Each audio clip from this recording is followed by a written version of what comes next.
Welcome, race fans, to PitStop TV. Cole Fralick and Emerson Ardon up here in the booth tonight, and for coverage of the L-TAC Cup Series. And we come to you live from the Bluegrass State, my home state, the beautiful state of Kentucky, where we are at the virtual Kentucky Speedway here in Sparta, Kentucky.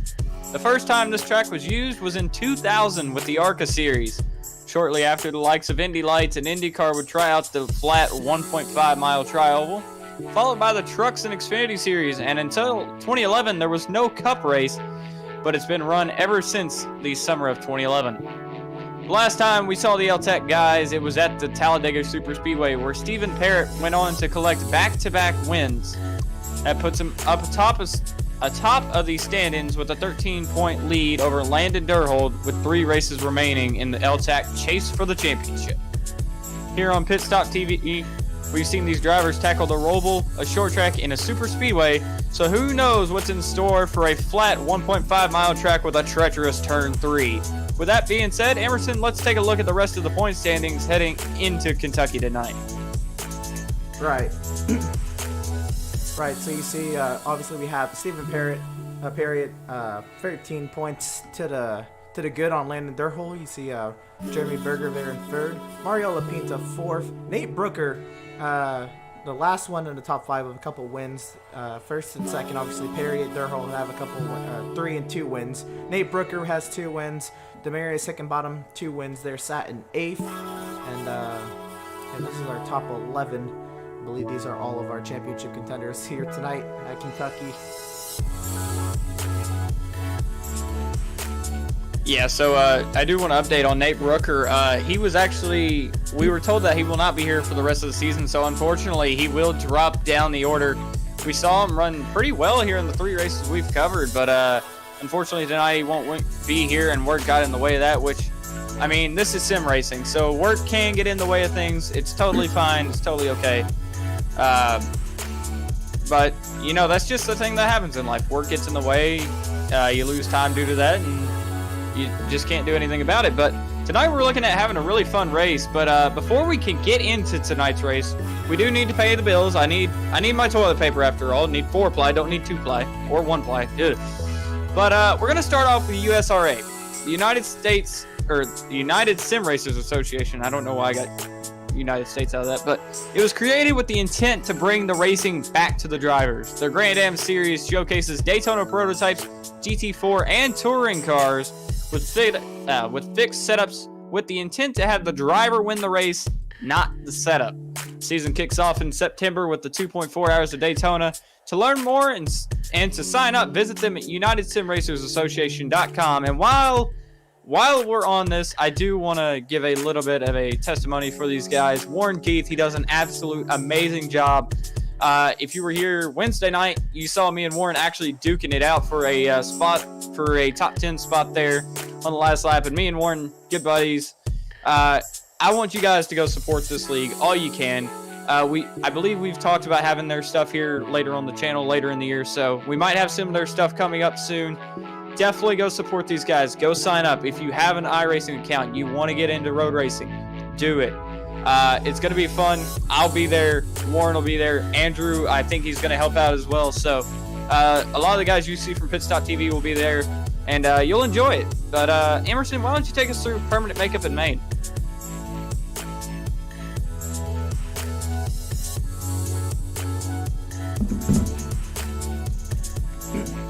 Right on.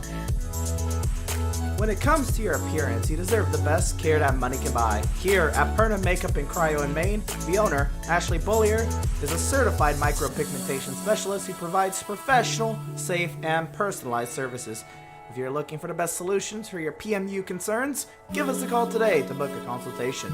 You can contact us at permanentmakeupinmaine.com, or you can call or text us at 207-358-8683. If you visit our Facebook page, Permanent Makeup. All right. Well, Emerson's having a little bit of issues right now. I don't know if you guys can hear him or not, but my apologies. My push to talk wasn't working on this. It's going to be a problem all night. But don't forget, you can contact Permanent Makeup in Maine at 207-358-8683. If you visit our Facebook page, Permanent Makeup in Cryo in Maine, you'll see that we do monthly giveaways, and if you submit your entry, who knows, you might just win. All right, well, now that you know what Permanent Makeup in Maine is, kind of self-explanatory, Whiplash Media, PitStop TV's new parent organization. Whiplash Media specializes in various sim racing resources, including your own paint schemes. If you need a stream overlay, there you go. And iRacing camera packs like the ones you see right here. A beautiful shot of the turn 2 to turn 3 back straightaway here at the Kentucky Speedway, and more. They are also working on their presence in real racing, such as photography, social media management, and public relations. And for more info on that, I want you to go to whiplash-media.com. So, set the stage for you tonight. We got 3 stages here at the Kentucky Speedway, 134 laps. These stages will be 40, 40, and then a 54-lap dash to the finish. And I believe we are actually getting into qualifying right now. Got a couple of cars on track. I see Ryder Schrauf is on track. Logan Hamilton waiting at the edge of pit road. And Jeremy Berger just pulled off. Sean Deal got a few cars. You see the overhead shot there, the Kentucky Speedway. But, yeah, we got a good show for you guys tonight. It's going to be fun with the L-TAC crew. We've been covering these guys for a few weeks now. Had a lot of wild races. You see Mitchell Goosens there on your screen now. Got the ticker up on the board. Mitchell Goosens going to go top of the board with the first time of the night. 30. Oh, wow. Okay, so Landon Derhold, as we're getting some times rolling in here, just went to the top of the board. It's going to be a 29.680 for him. Taking the top spot. Demarius Hickenbottom second. Mitchell Goosens third. Robert Pattengale fourth. Ryder Schrauf fifth. As you see, Mitchell Goosens taking a bit of a higher line coming off of turn 4 there, getting really close to that bright green wall. Gonna bring it home to get his second lap done, and he will run a 29.885. I don't know if that was actually better. It does. It gets him second fastest. 7 times on the board now. Pattengale 6th. Preston still sat in 5th. Schrauf down to 7th. 3 minutes remaining here in qualifying. Let's see if we can go. Sean Deal goes third quickest after his first of 2 laps. We'll see. The second lap puts him. LaPinta goes 4th quickest. Logan Hamilton 2nd quickest. But Kyle Green 3rd quickest. A lot of times piling in here. The leaderboard on the left-hand side of your screen is just shaking up a lot here. We have Taylor Butcher Benjamin out on track here. I believe he's on his first of 2 laps, coming to the start-finish line. Go. Yeah, we've seen Taylor Butcher Benjamin actually run pretty well here on the channel lately. You see he's got the red spoiler and the red banner. That is for the chase. He is one of the chasers, I believe. So, see the number 1 Napa Auto Parts machine down the back straightaway. I believe this is going to be his second lap here. See if he improves on his time. First lap was a 29.872. Here at the line, it's going to be...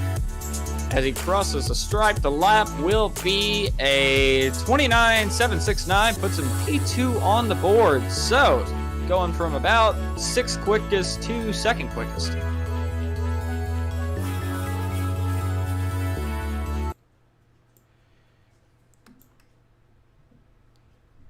All right, with about 100 seconds left here in qualifying, let's see. We'll catch up with Christopher Lewis in the 111 car. Going down the back straightaway into turn number 3. We heard Cole mention earlier how treacherous turn 3 is, and it's because it's such a deceiving corner. You're going down the back straightaway, you look at turn 3, you feel like you can take it a lot faster than you actually can, but in order to get a good lap time and not smack the wall at the exit of turn 4, is Christopher Lewis goes top of the chart, a 29.608. Back to turn 3, it's so deceiving. Again, you want to take so much more speed into turn 3, as we'll see here, down the back straightaway. Christopher Lewis rides that bottom lane. If you want to do that, that's how you're going to make up lap time here. But you really got to slow the car down a lot more than what you think you need to. Yeah, and this is actually the brand new version of the Kentucky Speedway. We had the first iteration of the track before the repave, which I believe the repave was 2016, 2017, somewhere in there. It feels like forever ago with how the Corona times were in quarantine and all that, but it could just be yesterday. Who knows at this point anymore? But you see Mike Aiello Jr., he had some luck getting a stage win last week at Talladega.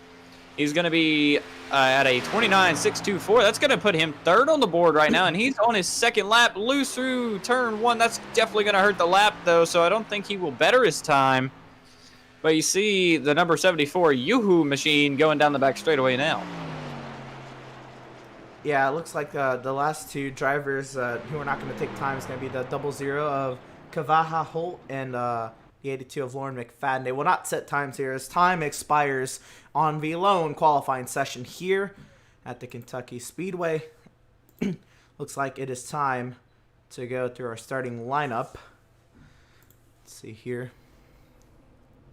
Well, row number one, we'll have the 111 of Christopher Lewis, and alongside of him, we'll have the 69 of Stephen Perriott.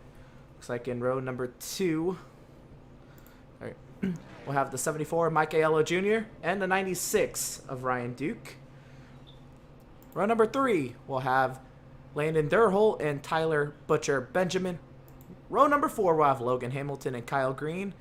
And in row number five, we'll have Mario LaPinta and Sean Deal. Cole? All right, so row 6 will be Mitchell Goosens and Robert Pattengill. Row 7 will be Jeremy Berger and Damaris Hickenbottom, who we've seen a lot here on the channel. Row 8 will be David Preston and Bradley Walters. And then row 9 will be Ryder Schreff, Lauren McFadden. And then rounding out the field in, well, my timing and scoring here is actually a little bit wrong, but Kavaja Holt will round out your field in 19th. Don't know why he's showing up scored as 18th on my screen, but we have that. But 134 laps tonight should be a great show. We are missing a few guys that we haven't seen. And we're actually getting a little edit here. Bradley Walters is not eligible to race due to the practice time constraints, or well, due to the practice time minimum that you got to complete. I believe it's 40 laps here for Kentucky. So, unfortunately, he will not be able to race tonight. But we got 18 cars for you tonight, so it should still be a pretty good show. Most definitely. So when you think of Kentucky, you think of the wild starts and restarts at this track because of just how wide this track is. And we're setting ourselves up for a great one here. These L-TAC boys have had some wild races the past 3 weeks. We haven't seen them on a mile and a half. Let's see how they do. And not only a mile and a half, but one of the widest mile and a halves. Yeah, this is a very wide track indeed, and I believe they actually widened it out when they did the repave, but you can see all the green walls. Kentucky, known for bluegrass, but we have a lot of green here, so it's definitely going to be fun. This is actually a home game for me and Trey Patton and Trey Shuttlesworth. All of those guys, all of us are from Kentucky, and it's kind of a home ball game for us being kind of closer to the track, but while we are talking about home tracks, I do want to talk about my real home track that is coming to the service soon. iRacing recently released an image of the Nashville Fairgrounds track that's going to be coming in the September build. So if you have iRacing, be excited. That is an amazing racetrack. I'm so excited to see it because hopefully we can get a few races here on the channel because that's going to be a great racetrack. And we have a great racetrack here tonight, but Nashville Fairgrounds is one of the more historic circuits from the NASCAR calendar. Used to run back in the 80s. Last race there in 1984. Currently trying to get a cup date. That's currently reserved by the Nashville Super Speedway for right now, though. But it should definitely be exciting to have that track on the service here soon. Right. You hear a lot about, the old races back at Nashville and how people want it back in the schedule. And, well, they didn't get Fairgrounds back. Super Speedway is still going to be a blast next season. We'll see what happens here anyway on iRacing. But the pace truck is off. We're getting ready to go green. The 111, Christopher Lewis down low. Scoring still needs to refresh on the left-hand side of your screen. It should as they cross the start-finish line here. But here we go into the restart zone. The field of 17 strong is green here for the Bluegrass State. Christopher Lewis with a pretty solid start. Stephen Perriott as well. They got a huge jump over the rest of the field as they head off into turn one. Christopher Lewis going to clear the number 69 of Stephen Perriott. See, Stephen brought out the hand wallet machine tonight, the black and pink machine. We saw the blue and black badass beard care machine last week that I know Noah was commenting that he loves to see. But tonight's a hand wallet car, so you'll see pink and black for the number 69. And if you look for blue and black, you're going to find the number 96, Ryan Duke. You see him at the top of your screen there, the B&H Racing Machine. He's in front of Taylor Butcher Benjamin, and he's right next to Landon Durhold, who these two guys just can't seem to get away from each other, because at Bristol, they got together trying to battle for the win there. And then at the Roval, they were also battling pretty heavily for third spot, but back up to the front, Christopher Lewis with a pretty solid 0.3 of a second gap. As you see, slide job from Mike Aiello. Yeah, slide job on lap 2. You might actually see that a lot tonight because of how flat turn 3 is. Yeah, that's what we're talking about. Is Christopher Lewis says fast lap. Mike Aiello Jr., as if you couldn't guess with that stunning pass into turn 3. He's just kind of putting it on display because of how deceiving turn 3 is. And I mentioned, you know, one side of it where you think you can carry more speed into turn 3 than you think you can. On the other side, knowing that, you might slow down too much for turn 3, and somebody like Mike Aiello Jr. might take straight up advantage of you as Landon Durham actually goes to the inside. The battle for third rages on. And you see Mike Aiello Jr. actually trying to work in that outside line. Can't get it really done right now, but you see him go way back up to the wall. Kentucky's not a track you usually see guys on the wall, but Mike Aiello Jr. really thinks he can get a groove up there, so we'll have to see how that plays out through the night. He has lost a couple spots trying to get that line formed. Now up here you see Logan Hamilton in the Mountain Dew machine on the inside of Landon Durhold. Got pretty close right there. But they're going to be side by side heading to the line. Landon Durhold will not get the spot at the line. Give it to Logan Hamilton. These two cars side by side. Couple more battles back in the pack. I see Mitchell Goosens and Mario Lapinta battling for a spot. Mitchell Goosens actually close. One car went up the track. I believe that was Kavaja Holt in the Cobalt machine. Or actually, well, it said Cobalt on the back, it looked like, but I'm not very sure. Oh, it was not Cobalt. I don't know what sponsor that is. It's the Dallas Cowboys, the football team. Oh, yes. See, I'm a Dolphins fan, so I don't really check for those teams. But looking back up through the field here, we got a side-by-side battle with Sean Deal, Jeremy Berger. You see the U.S. Marine Corps machine and then another B&H racing car, this time a Toyota. Sean Deal going to get the position there. Everything's kind of spreading out for the most part. Yeah, and this is definitely what's going to happen at these mile and a halves, especially because these drivers, finally, I think we're at a track where they can get away from one another. You know, at Bristol, you can't get away from one another. Talladega, you need to be by one another. And finally here, you know, it's so, mile and a halves are so aero-dependent in terms of having clean air. So you want to get away from your fellow competitors. And I think, you know, this track is just going to provide that opportunity to finally get some clean green flag racing this series much desperately needs. And what a better track, and what better track than the wide Kentucky Speedway. Yeah, we've mentioned how wide Kentucky is already, and it's just it's honestly astonishing how wide this track is. If you saw the Cup race a couple weeks ago, you definitely know it's capable of 4 wide, because Cole Custard, I just called him Custard. Okay, well that's his podcast, but Cole Custer made a bonsai 4 wide move straight out of Days of Thunder on the outside to take the lead with 1 to go, and you saw him basically steal the win there in a 4 wide move. And if you also saw Ryan Blaney, you know there's a huge bump there on the inside. So we might not see many cars go below that white line. 3 wide out of 4. Line here. You see Mitchell Goosens 3 wide there. Got Mario Lapinta under him. And Sean Deal quickly working his way through the field right now. Kyle Green right behind this battle in the Support Our Troops machine. I definitely want to give a shout out to my dad because he's a veteran of the Navy. Retired out of the Navy, so shout out to Dad. I know he doesn't believe that this is actually me talking, but here you go. You see Kyle Green, he's actually had a solid run here lately. He was running well at Talladega, unfortunately got caught up in a mess late in the going. But currently P11 right now, he's going to be looking to get further up the field. Definitely, as we head back up front. 9 laps complete here at Kentucky. Working lap number 10. Christopher Lewis has about a 5/10 of a second lead, half a second lead over Stephen Parrott. This should be,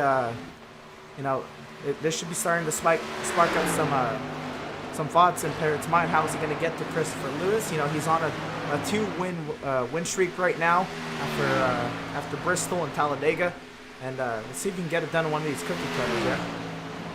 Yeah, and real quickly, while we got the time, let's go over what a cookie cutter track is. So in the late 90s, a lot more tracks decided to become, specifically Atlanta and Texas, they were designed to look more like a Charlotte. As you see the great aerial shot there, and this kind of overall deep-shaped oval didn't come around until really 2000, and really Las Vegas was the start of that. And then Kentucky came along, and Kentucky was only a truck and ARCA track the first year it was in business, and then Busch Series came a year later. But a lot of tracks went to this D-shaped. You saw Kansas come along. You saw, I believe, Chicagoland come along, but Chicagoland's got a bit of a curve on the back straightaway. But a lot of these tracks taking a similar shape for the mile and a halves, and that's kind of the culture we've seen over the years in NASCAR is this form of a track. And a lot of fans are now clamoring for those shorter tracks to come back. So we may see something like Richmond or a new Bristol type track come back. Nashville Fairgrounds being one of them. Nashville Super Speedway is a cookie cutter track. It's a smaller cookie cutter track, but it's a cookie cutter. So you see that. Battling right now, though, I see Logan Hamilton still trying to get all over Landon Durhold. Can't get there quite yet. We got Mitchell Goosens below Mike Aiello Jr. They were right behind Ryan Duke. And then Sean Deal, Mario Lapinta, and Kyle Green just trying to enter this battle.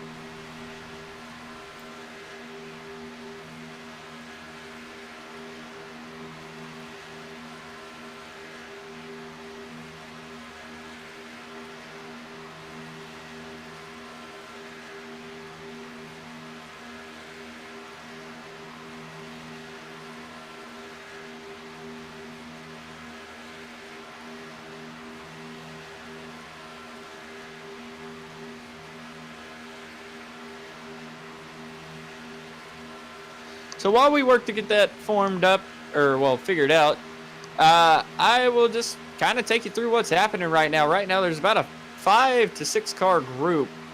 Ryan Duke leading the charge here. This is for the 6th spot on track. You got Mike Aiello Jr. behind him.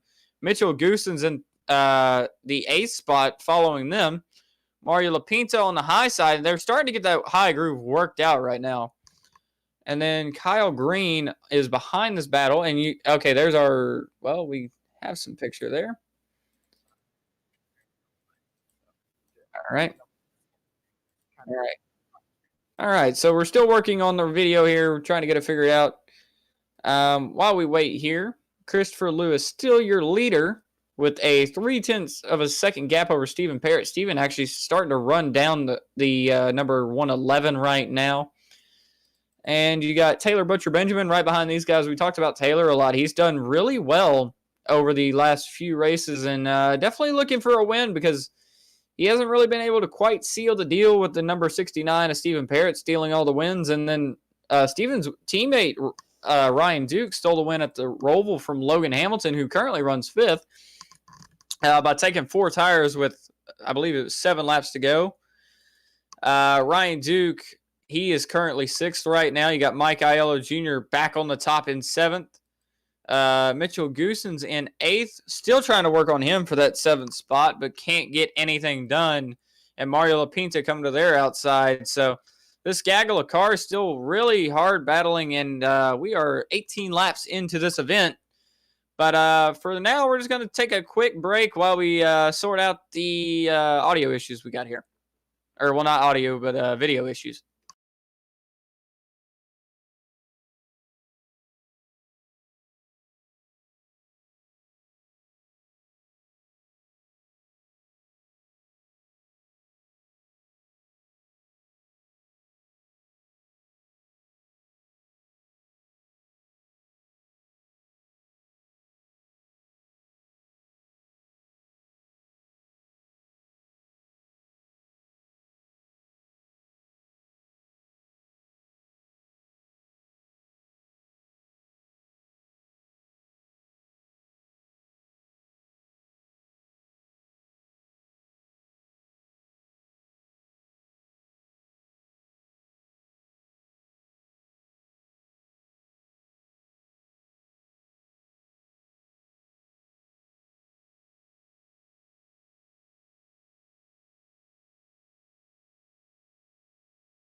All right, and if you'll look on your screen now, we have cars back, and we got the video issues solved there. Sorry about that.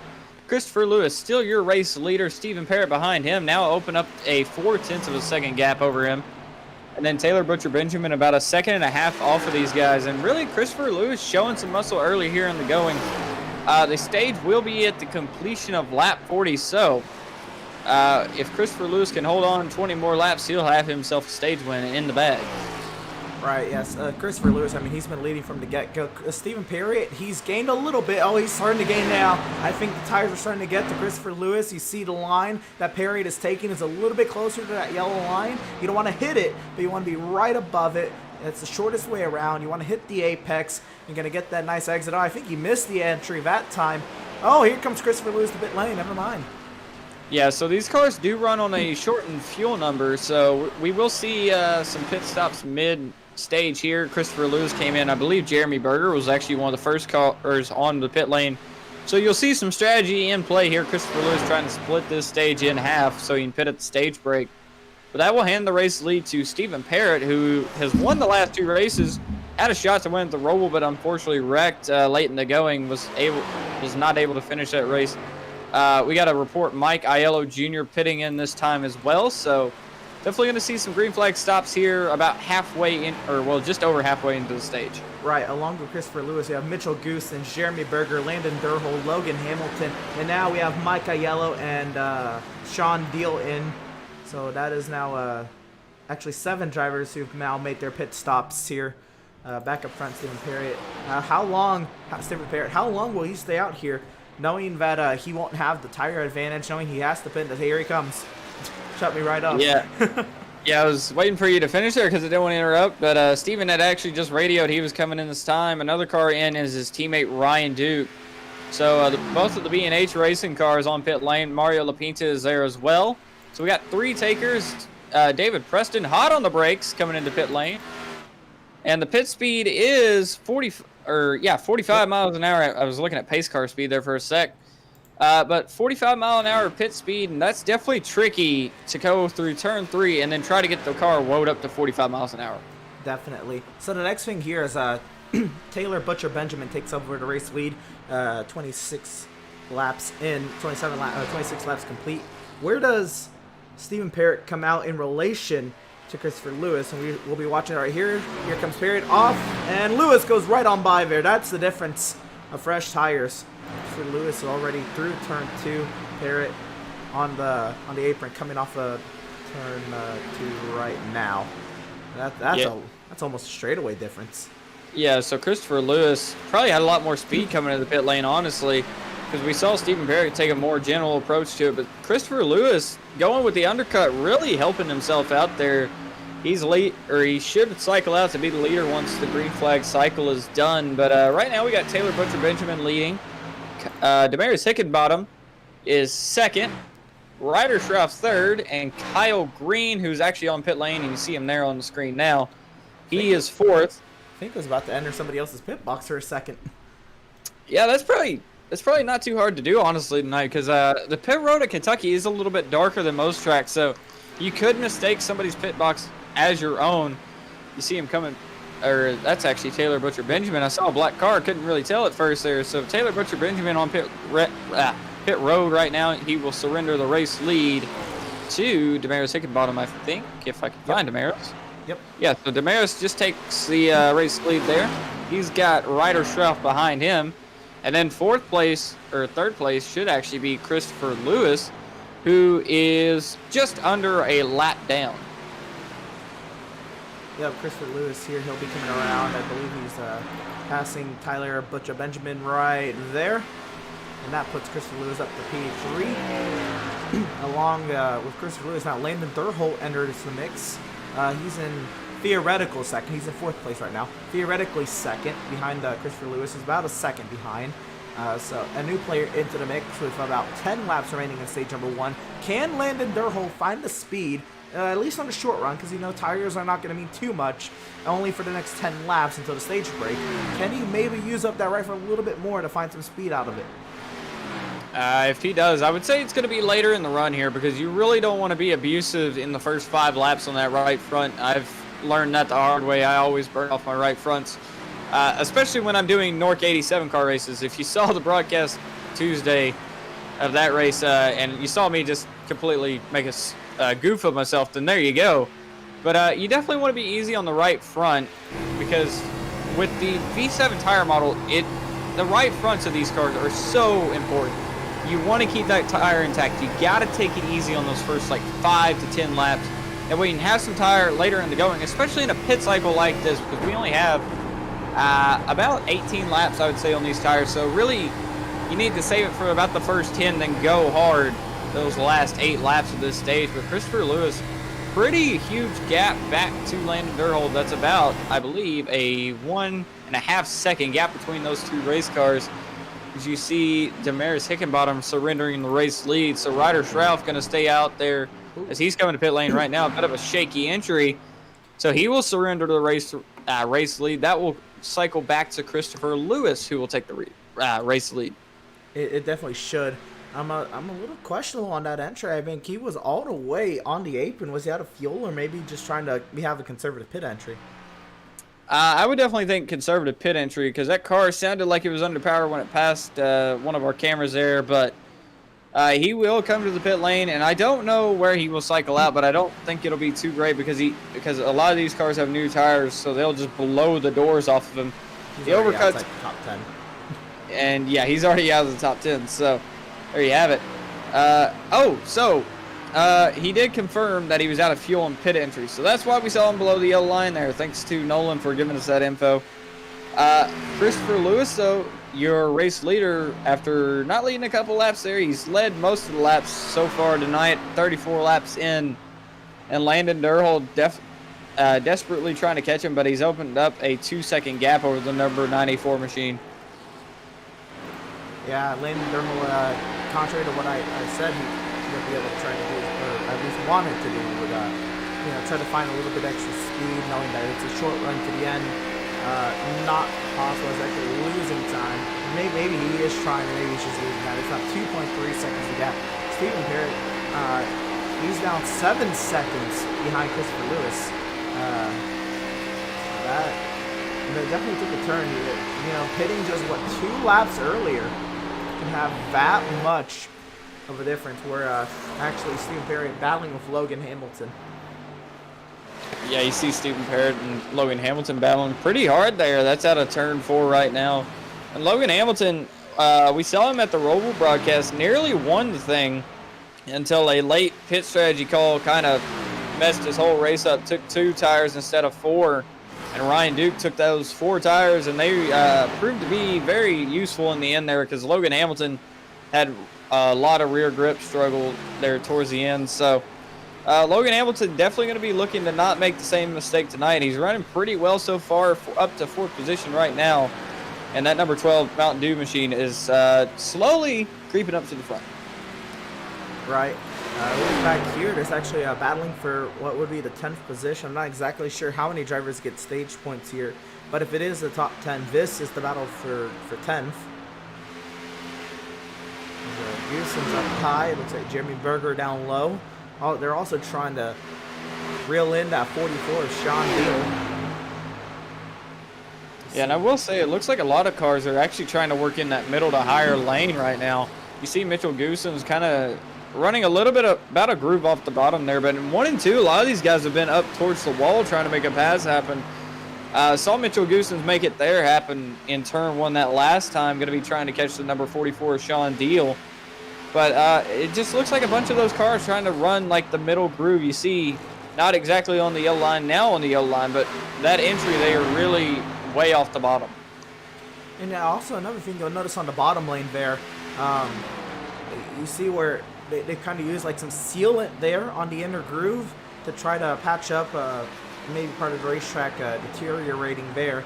And that can really, affect the handling of your race car. So you want to either be on it, above it, or below. You don't want to be like half on and half off. So you go right there, you see the 29 kind of entering up. You see him right there. He hit it and he slid up the track. You really have to, be exact with where your car's going to be when it comes to at least fighting around that scene. Well, we're going to take a look back up to the front here because Christopher Lewis having a pretty dominant stage 1 here. Down the back straightaway now, heading into treacherous turn 3, and it looks like he's going to seal the deal to get stage 1 signed, sealed, delivered. So give Christopher Lewis a good old stage 1 win here at Kentucky. He wins it, or well, wins the stage. Second place will be Landon Durhold. Third place, Stephen Parrott. Ryan Duke fourth. Fifth, Logan Hamilton. And Mike Aiello Jr. will be sixth. And we're going to take a short break while we try to see if we can get an interview with our stage winner. So don't go anywhere because we will be right back here on PitStop TV. There she is.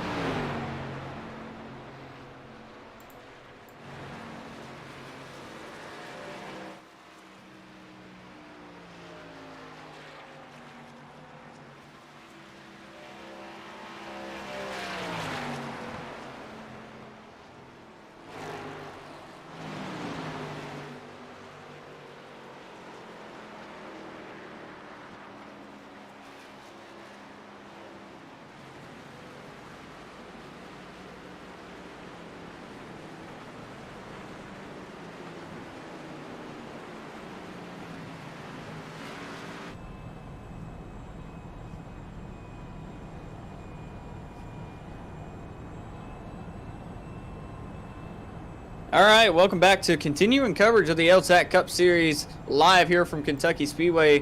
We're going to get our Stage 1 winner up into the booth here. Christopher Lewis, you got a copy.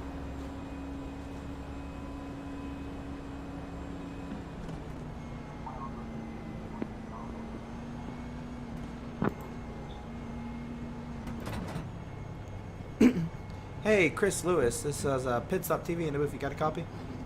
I've got a copy. What's up? All right, what's up, Chris? Me and Emerson couldn't really figure out who wanted to talk there, but a dominant stage 1 there. What was really the key there to capture the stage win?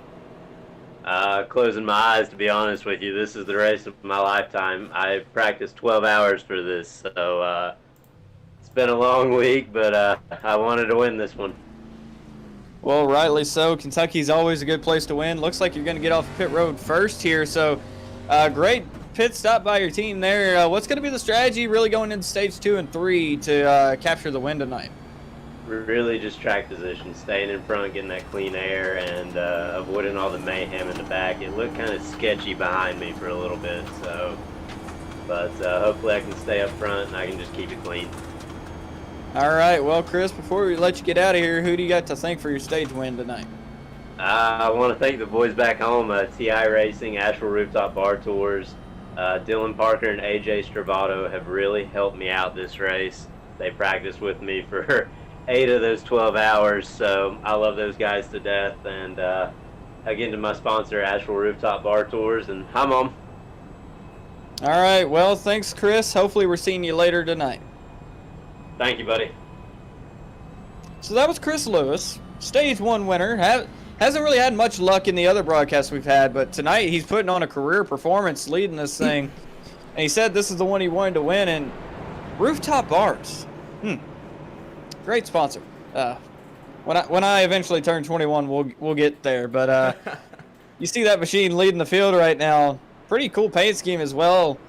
A bit of a gradient you see between the blue and the white. So, and I believe that's actually a lightning bolt down the side. So, pretty sick paint scheme to be leading this race. And, well, I'd say leading the race, but yeah, we got 2 lap cars ahead of him. So he is leading the race. We got Ryder Schrauf and Taylor Butcher Benjamin. Taylor had to pit there late in the going. Don't know what's wrong with the 1 car, but he is currently in these. He's being scored as 15th currently, so we'll have to see if he can get back up to the lead group later tonight, because you heard Chris Lewis talk all about track position. Right. So I'm thinking here, especially if these boys can snag another yellow quickly here, these guys should have no problem getting back into the mix, especially Tyler Butcher Benjamin. He's going to be back on the lead lap. So now his plan now is to try to run as long as he can so that he doesn't get lapped after pit stop cycle out in stage 2. He's probably gonna have to be the first one to pit, since he's not pitting here on the stage break. So yeah, now he's just pretty much on damage control till the stage 2 yellow. Well, luckily for Taylor, he pitted with, I believe, 2 or 3 to go there, so he will have fresher tires, but they aren't as fresh as those cars behind him. But we might get the 1 to go here. We'll have to see if the lead lap or the lap down cars go by. No, so may have 2 to green here. Well, under this caution, I think this is a great time for us to take a look at the race info here. We've had 5 lead changes, all from those pit stops there in stage 1. Of course, we're working our only caution of the race so far. 4 laps into this caution period. This is obviously the stage yellow. We'll have the next one at the completion of lap 80. And let's also take a look at the weather. So 81 degrees, almost 82 degrees Fahrenheit, partially cloudy. The track temperature only a degree higher, 83 degrees track temp. You see the wind is about 7 to 8 miles per hour from the west. How would an 83 degree track temp affect these cars compared to like a midday track temp of like somewhere in the high 120s? Well, I can tell you one thing. If these guys were actually here in Kentucky, the heat would be affecting them mentally, because here in Kentucky, it was a blistering heat earlier today because of the humidity, but it's pretty much like that always here in Kentucky. But I definitely think it's going to play more into the hands of the drivers, because this is a 83 degree track temp, so it's a little bit cooler than what you see on a day track. Day track would be very slick. This is going to be a little more grippy for these V7 iRacing tires. But we'll just have to see how it goes. And we are in Sparta, Kentucky tonight. Population about 300. So not many people here, but we got a huge racetrack and a lot of virtual fans, as you can see in the stands. So somewhere around here, Colonel Sanders is chilling on a bench. All right, Kentucky, the home of the Kentucky Fried Chicken. Colonel Sanders, chicken. You love it. But someone who's not a chicken, Christopher Lewis, he's ready to get on that loud pedal here, double wide, ready to go. He will be coming down the back straightaway here for hopefully the last time under this caution period. And we'll get to racing here in stage number 2. Should be about 34 to go when we go green in this stage. So we'll see if anybody has any answers for Christopher Lewis. Stephen Perriott also on the inside there, hoping he can get back up into the second position so he can have his clear shot at the 111. Yeah, and I definitely want to see if anybody's going to try that undercut like Christopher Lewis, because Nolan told us pre-race this is usually the stage where we start to see pit strategy really come into play. So if Christopher Lewis can get a great pit stop here, get out in time, he can definitely maintain that lead like he did in stage 1. But he's going to bring us out of turn 4. The pace truck pulls off, and we are going to get the green here. Christopher Lewis leading them to the green. Landon Durhold to his outside. Stephen Perriott behind them. Ryan Duke in the 4th spot, and Logan Hamilton 5th. Green flag for stage 2. Christopher Lewis with a great jump. Looking around the outside there. The 94 actually files into line there. And up into the second position. Perriott trying to clear the 96 of Ryan Duke, making the top 4 single file breakaway. So the rest of the field is jumbled up behind from Logan Hamilton, also cleared of the melee. Yep, and Logan Hamilton, you see the number 12 kind of got clear out and alone there, so he's got a little space between everybody, but you see that gaggle of cars behind them. Mario Lapinta leading the crowd. Mitchell Goosens behind him. Mike Aiello Jr. to his outside, and then Kyle Green, Demarius Hickenbottom, Sean Deal, and I believe that is Jeremy Berger rounding out that group. So quite a few cars jockeying for position as we head off of turn 2. Mike Aiello Jr. on the outside of Kyle Green, still trying to work in that higher lane. Can't really get it done here. We're going to have to see if he gets the run off the corner. Going to be dead even. It looks like Kyle Green with a little bit of an edge, but the momentum will swing back to Aiello Jr. Sean Deal now looking to make it 3 wide. Yeah, how about the fastest lap of the race there, set by the 96 of Ryan Duke, a 29.734. That's on those fresher tires, and especially as we get later and later into the night time, it's going to be even more possible as the track gets cooler. There's more grip. These drivers will be able to kind of abuse these tires a little bit more. They get some speed out of it. Mike Aiello, again, he's trying something. He said if he's going to do if he's going to win this race, he's going to have to try something, and that's definitely what's happening here. Yeah, you always want to try something in these races, especially at mile and a halves, because mile and a halves really come down to strategy sometimes, not just the on-track cars or car and track combo itself. It can rely on strategy, like Austin Dillon in Texas. That purely came down to a great pit call by Justin Alexander, was able to get out front, keep the lead for the last 20 or so laps in that race. So mile and a half tracks, the key to him is definitely pit strategy, and Christopher Lewis, still driving the race of his life, got a bit of a challenge now from Landon Durhold, though, chasing him into turn 1 here. You see the back of Mike Aiello Jr.'s car there. There's the battle for the lead. The driver out of the Carolina is going to be leading the field down the back straightaway once again. Landon Durhold right on his tail. Landon Durhold also from the Carolinas, so both two Carolina boys pacing the field so far. All right, Landon Durhold, you know, after pit stops in stage 1, maybe he used that time maybe to kind of just learn about what he could do different here on he knew that he was going to have the ensuing restart, and if he could get out pit lane in second, he knew he would have or third, he would have a great shot at this 111 here, drafting down the back straightaway into turn number 3. Can he get a better apex there through 3? He is lower. Have to draft off of 4. Can't do much yet. And I'm not so sure if that groove hasn't actually moved up about half or a quarter of a lane off the bottom there in turn 3, because we saw Landon not really gain much until the actual entry of 1. So there could be a little bit of the dynamic track into play there with the groove moving up a little bit higher.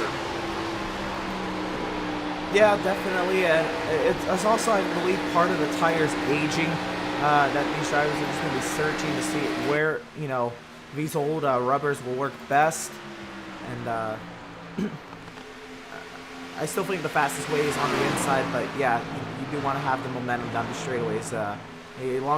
As you get later into the run, the straightaways, they don't actually physically get longer, but they feel like they're getting longer and longer as your engine starts to bog down, as the tires don't have as much grip, you have to slow down even more. It just becomes a thing that just kind of wears on until you get some fresh tires on there. And the thing about this is, with the current Cup package, a lap time you would think is actually pretty quick around here. Can feel like forever because of how slow the cars are actually going, because you're not letting off in the corner like you used to. On the old bumpy version of Kentucky, with the old lower downforce package, you'd have to lift way out of the gas and not pick it back up till about mid-corner. A lot of these guys just kind of breathe the throttle through the corner now and pick it up mid-corner, but they'll still be in the gas most of the time. So really, the style of racing here at Mile and a Half has changed over the last 2 years. Oh yeah, definitely. I think the several downforce packages that NASCAR is trying, and they really are trying. As much as people dislike the packages, they're just trying to make the best product. But you know, at some point you got to think. Oh, we have yellow. Oh, caution on the speed. Oh, the 09. The mayor's Hickenbottom. He had a couple laps left there in stage 1. Now the back end of that car. David Preston in that as well, the number 75. Absolutely destroyed on the front end. Looks like it should be in the... Yeah, so we had a hard wreck there. We're going to have to get the replay. Okay, we were 3 wide. Once again, proving how wide this racetrack is. I don't even look... It looks like we still got all the space in the world. Damaris gets on the bottom. David... I don't know what happened there. David just turned left into him. Yeah, at first I thought the 09, you know, clipped the apron and went up, but at the same time, it was just 2 cars meeting at one spot.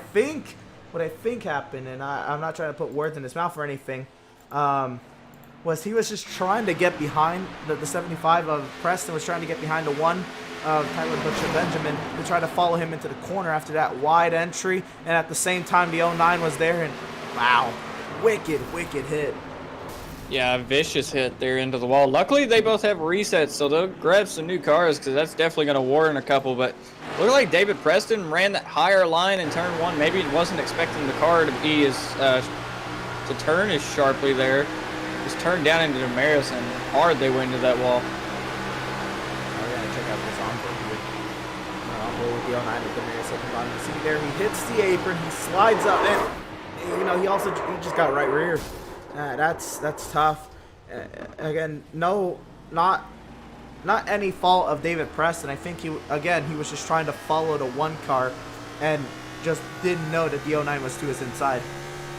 Yeah, 3 wide, that can always be a tricky scenario to be in, especially with your spotter. The spotter, they really rely on those because you can't really see much out of the left or right side of these cars. Even with the look-around buttons on the sim, you still cannot see that much. So it will be interesting here to see who takes what, but I believe we got a few cars on pit lane right now. Christopher Lewis leading the charge down the pit lane. He will retain his race lead. Landon Durhold behind him. Ryan Duke in third. Kyle Green going to be fourth out of that group, and Logan Hamilton will be fifth out of the group. See another on board of Damaris's car slamming the wall there. Race leader, though, will be, I believe, Mike, Mike is actually getting the wave around. He is the lucky dog candidate.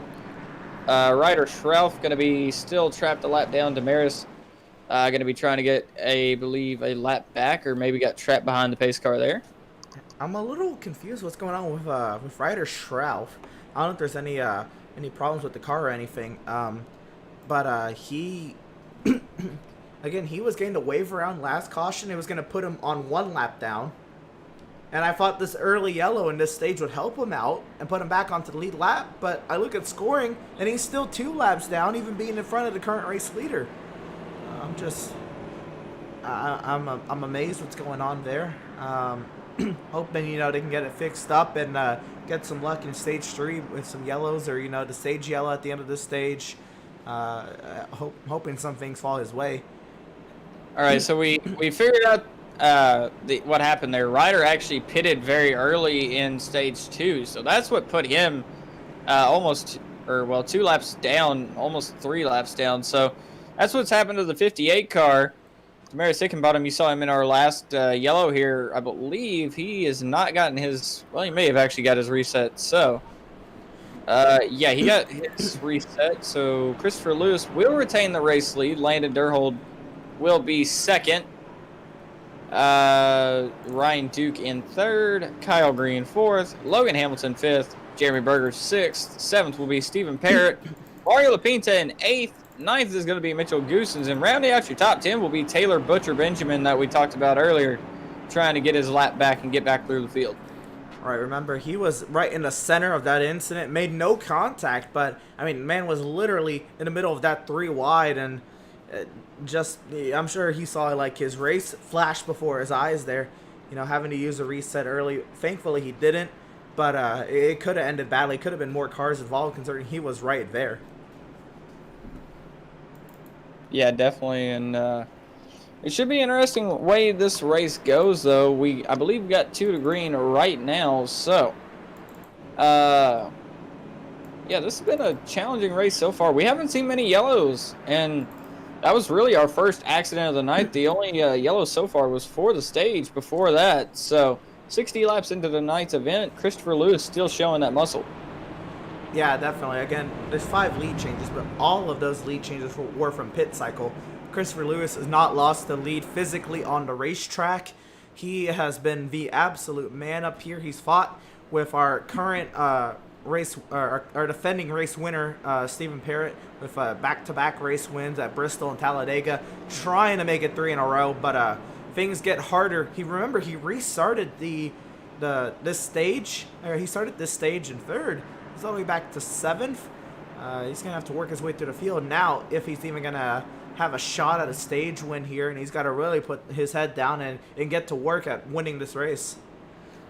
Yeah, Stephen Parrott mired back there because of possibly a pit strategy call. He kind of fell off there on the restart, possibly having some issues there, but his teammate, currently third right now, Ryan Duke, and this guy has always appeared at the end, towards the end of these races. He was at the end, or he's leading at the end of Bristol. Unfortunately, got a bump and run there from Landon Durhold.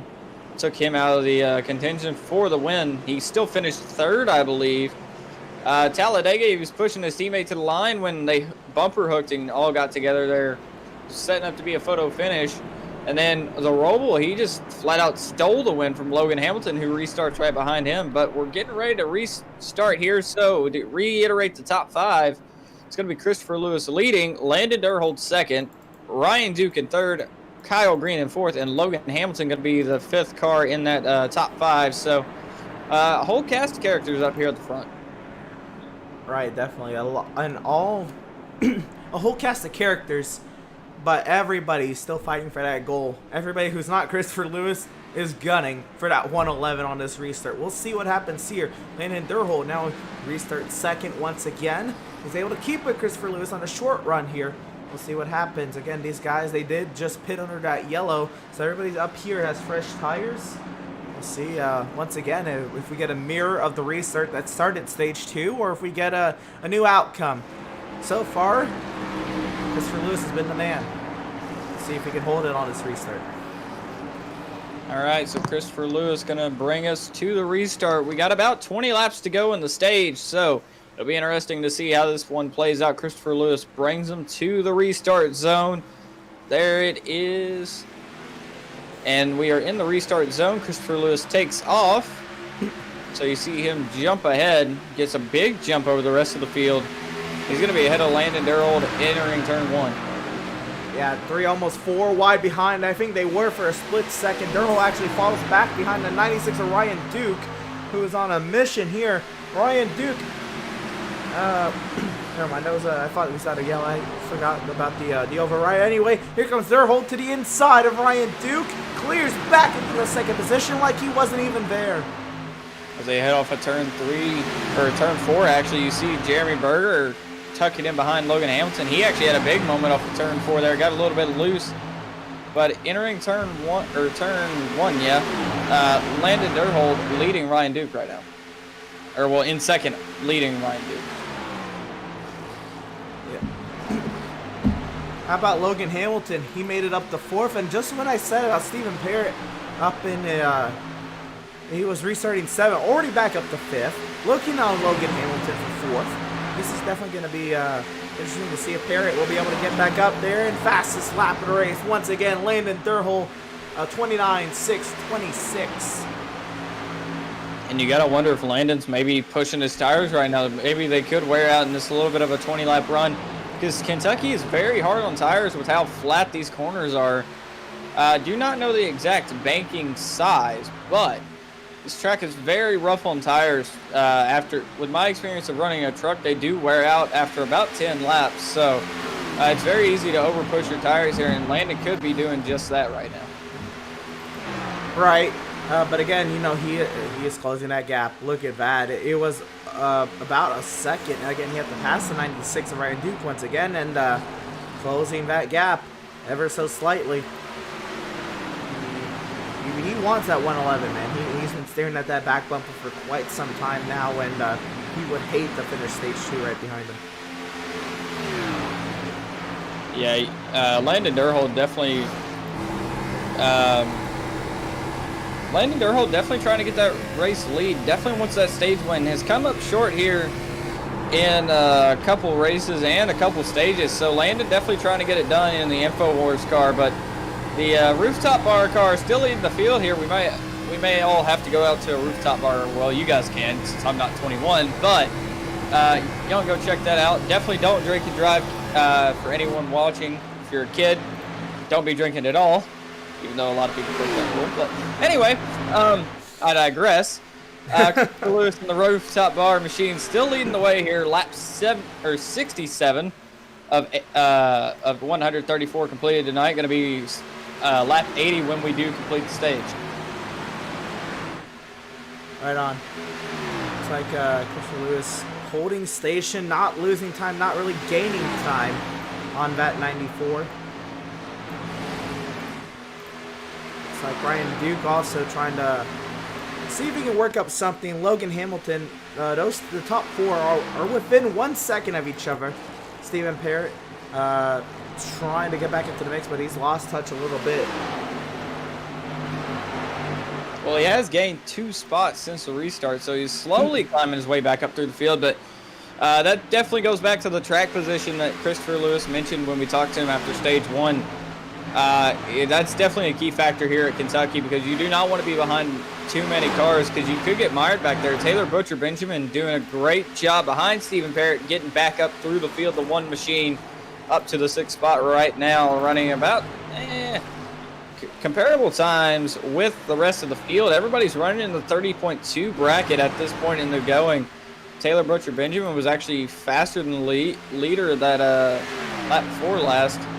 He was, I believe, the fastest car out of that top 6 right then. So, Taylor Butcher Benjamin, one of the faster cars on the track right now by just a couple tenths. Right. They're battling behind them. Jeremy Berger going at it with Mitchell Goosens. Mike Aiello again using that outside lane, and the 13 of Mario Lapinta. This, the midfield battle, if you will, has been literally going on all race long. And it's going to be interesting to see who comes out on top out of this battle. Not necessarily the cars that have the fastest setups or the fastest lines around the track, but the cars who fight probably the hardest. I mean, these guys all night long, side by side. This is absolutely wicked what's going on back here. Well, this is a fixed setup league, so the setups are definitely equal between all the cars. And you see the battle between Mario Lapinta and Mitchell Goosens right there. Mario actually fighting hard on the outside there. You see the number 13 drive right back around the 29, and Mitchell Goosens was actually lining up for a great finish at Talladega until I believe he was actually involved in the last lap accident that wrecked his car. But he was pushing someone to the win. I can't remember exactly who it was, but he was pushing someone to the outside there of the two B&H Racing team cars of Ryan Duke and Stephen Parrott. Going back up through the field, though, we got a battle now. Taylor Butcher Benjamin working his way through the field up to the 4th spot, trying to get it from Logan Hamilton there. On the inside of turn 1, gonna take it. Stephen Parrott gonna try to follow him through. Yeah, remember how far back Parrott was behind Logan Hamilton. Hamilton's really lost pace here because he's fallen back to Parrott, who's also actually heading Butcher Benjamin. So Benjamin actually gets 2 spots here. Parrott up, holds on. Well, he really had a net gain of 0 there because he lost the spot to Benjamin, but gained a spot on Hamilton, and really didn't gain any time. So really a net loss, but trying to see if we can follow Butcher Benjamin now as the run goes on, but not for much longer. We'll be coming around to 6 laps to go in this stage, this time by the start-finish line. Well, further ahead, you saw the tail end of that there. Ryan Duke now going for the 2nd spot on Landon Durhold. Ryan Duke trying to make his presence known here late in stage 2. Christopher Lewis still out front with all the good clean air, driving the race of his life so far. He mentioned it himself that he was driving the race of his life. We've seen Christopher run fairly well. He's been able to get to the front. It's just in the end, circumstances would put him back towards the latter top 10. You see the onboard, great shot there. Out the back window of Ryan Duke. Don't remember the exact name that Victor gave us for that camera, but an awesome shot to nonetheless. You see out the back window, Ryan Duke just trying to scoot away from Landon Durhold, but Landon could have possibly burned up his tires there. Yeah, definitely. You know, knowing that, you know, there's a set amount of laps in the stage, I think really allows these drivers to kind of experiment a little bit, you know, knowing that, you know, if they push too hard, they'll only fall a little bit, and if they fall a lot, well, they'll have a caution and a restart, you know, to rebound. So I think these drivers, they have that, like, insurance. This is still their play time before we get to stage 3 where business really picks up. Yeah, stage 3, you'll really see the pit strategy come out. Pit road just now closed by race control, and we got about 4 laps to go here in the stage, so Christopher Lewis just scooting away.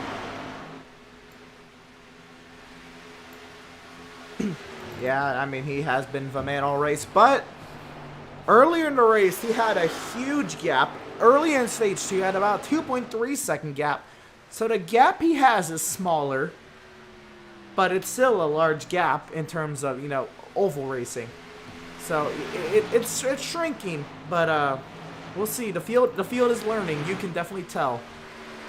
I do want to actually correct that. That was not the pit exit or pit close, because that's actually at the end of lap 78. That was a 1-lap warning for the drivers saying that the pits were about to close. So my bad on that. I kind of misheard Nolan giving that over the radio there. But Christopher Lewis now just scooting away. Really, he's really opened the gap up now. It is now a 8/10 of a second gap over Ryan Duke, and Landon Durhold, we believe, burned up his tires because he's a 1.5 seconds back on Ryan Duke, and Taylor Butcher Benjamin now on the prowl trying to get that 94 for the third spot here as we close out the stage. Right, and here comes Parrott as well. Maybe this was the plan all along. Save the tires at the beginning, let the others wear them out, get those spots back. We'll have to see here. We'll be coming around. I believe this is 2 to go. No, this is the last lap of the stage. Actually, we're starting here.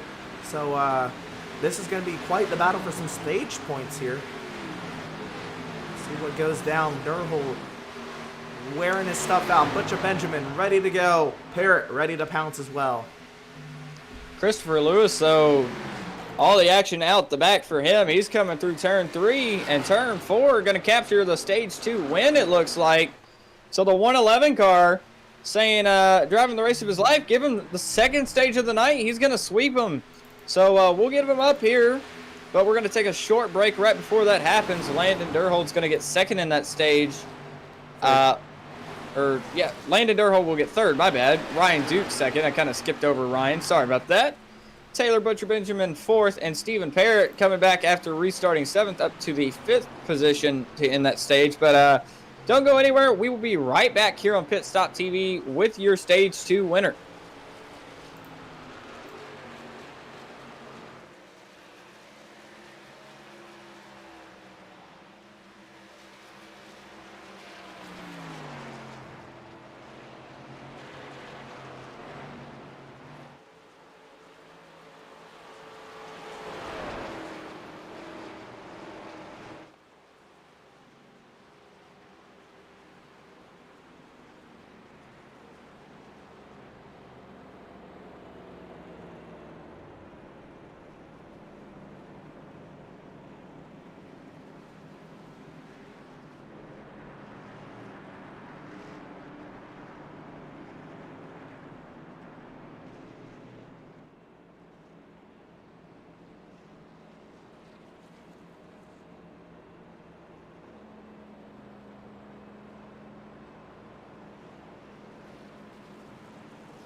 All right, welcome back to the L-TAC Cup Series here at Kentucky. We're going to pull our Stage 2 winner in, Christopher Lewis. My man, you got a copy?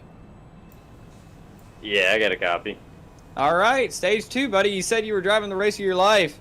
What's going to be the key here, Stage 3? Strategy or just keeping the overall track position?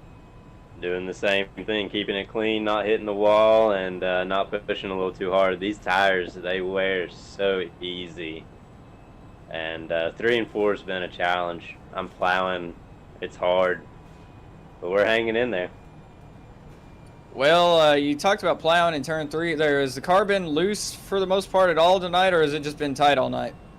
On the start of the runs, it's pretty loose, but as you go on in the run, it gets pretty tight and really starts plowing, especially when my line is just swinging out wide and, you know, we're kind of running against that top line right there. Gets a little scary. All right, well, I don't mean to scare you at all, but you got the 2 previous race winners in the last 3 races you guys have done right behind you. What's going to be the game plan to hold those 2 off? Not worry about it. Just keep running my race. It's been going good so far, and just focus on what's ahead of me. Don't worry about whoever's behind me. All right, man. So, well, keep doing what you're doing, and hopefully we're talking to you after this thing. And keep the rooftop bar car with all 4 wheels on the ground. We don't need it on its rooftop. Yeah, that'd be kind of sad right now. All right. Well, we'll let you do your thing here, Chris, and good luck to you here in the final stage. Thanks, man.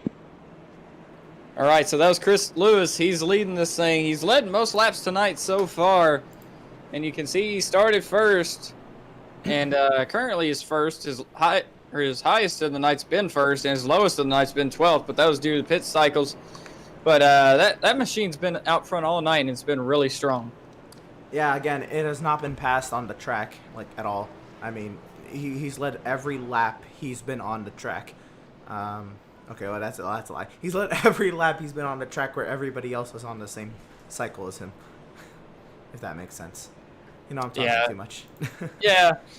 We know what you mean, Emerson. He did the undercut, lost the lead for about, I'd say 4 or 5 laps. But other than that, he's just been strong all night long in that 111 rooftop bar machine. I believe it's Asheville rooftop bars. I could be wrong there.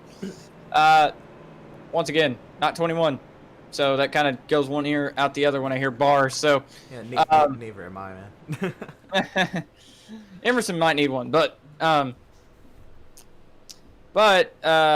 that machine's just strong all night, and I'm truly impressed by Chris. He said he put in all the work he could with the 12 hours of practice, and it's really paying off for him tonight. But I definitely don't want to scare him now. But he's got those 2 strong Fords right behind him. Yeah, I don't think he's scared. Anybody who's come up to challenge him yet has yet to really put up much of a fight. So hoping he drivers are hoping that they can have a shot here. Maybe he misses a shift on the restart or some kind of mistake to kind of put them on a level playing field, because he has been so dominant. I mean, you saw last restart, he just got out of there. I mean, it looked like Durhol was just standing still in the restart zone. Well, speaking of Durhol, he's fallen way back. I don't even see his car here in the top 10.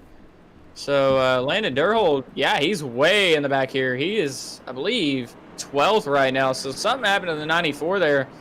Could be a bad pit stop. Could be getting some damage fixed on that machine. But he fell all the way back to the 12th spot after running P2 for most of that stage. Actually got 3rd in the stage.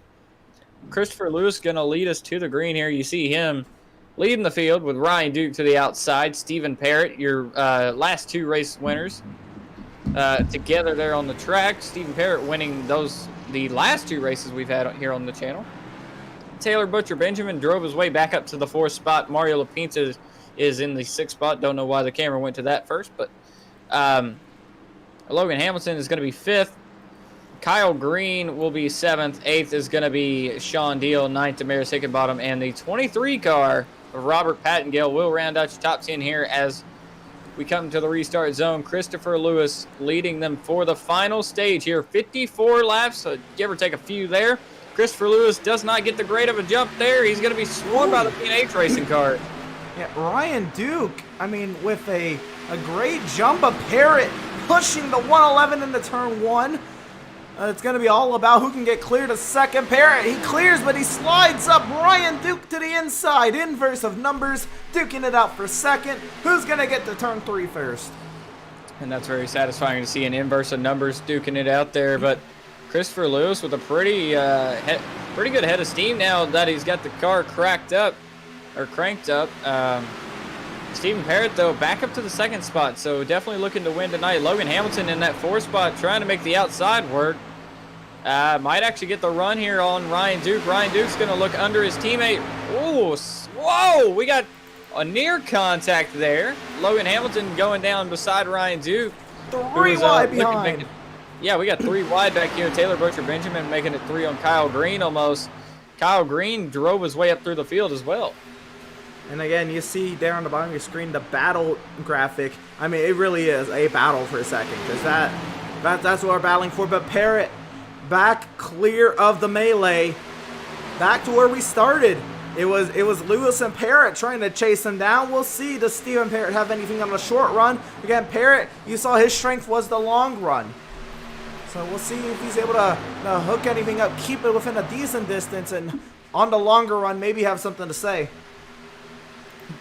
Yeah, and we've actually seen, this has been a more relatively calm race for these guys, but here, stage 3, it's actually really kind of amped up the intensity level, because you see a whole host of cars back behind the top 4, nearly going 3 wide. They are 3 wide. Damaris Hickenbottom on the outside, Taylor Butcher Benjamin on the inside of Kyle Green. Kyle Green going to get clear of those guys. Taylor's going to slide up in front of Mike Aiello Jr., and all of these cars just running all over each other.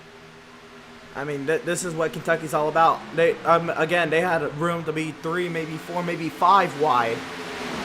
I mean, it's a product of this track. People kind of sleep on this track because, okay, well, sometimes, you know, the single file racing can get really, really strung out. The field will have very little passing, but with a package like this, at a track that's this wide, you will see the midfield battle absolutely light up, as it has tonight, with 3-4 wide racing drivers from top to bottom and using every bit of the track that's paved. I mean, it is absolutely a special track with the right type of package.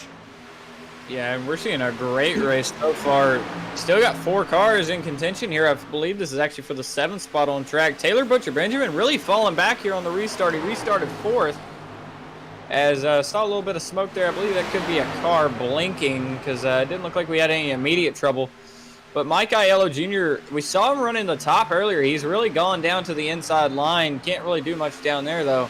Back up to the front, though, Christopher Lewis is checked out for the most part. Got about a 7/10 gap over Steven Parrott right now. And these cars will have to pit after about 20 laps, I think. So are we thinking this is going to be a 2-stop to the end?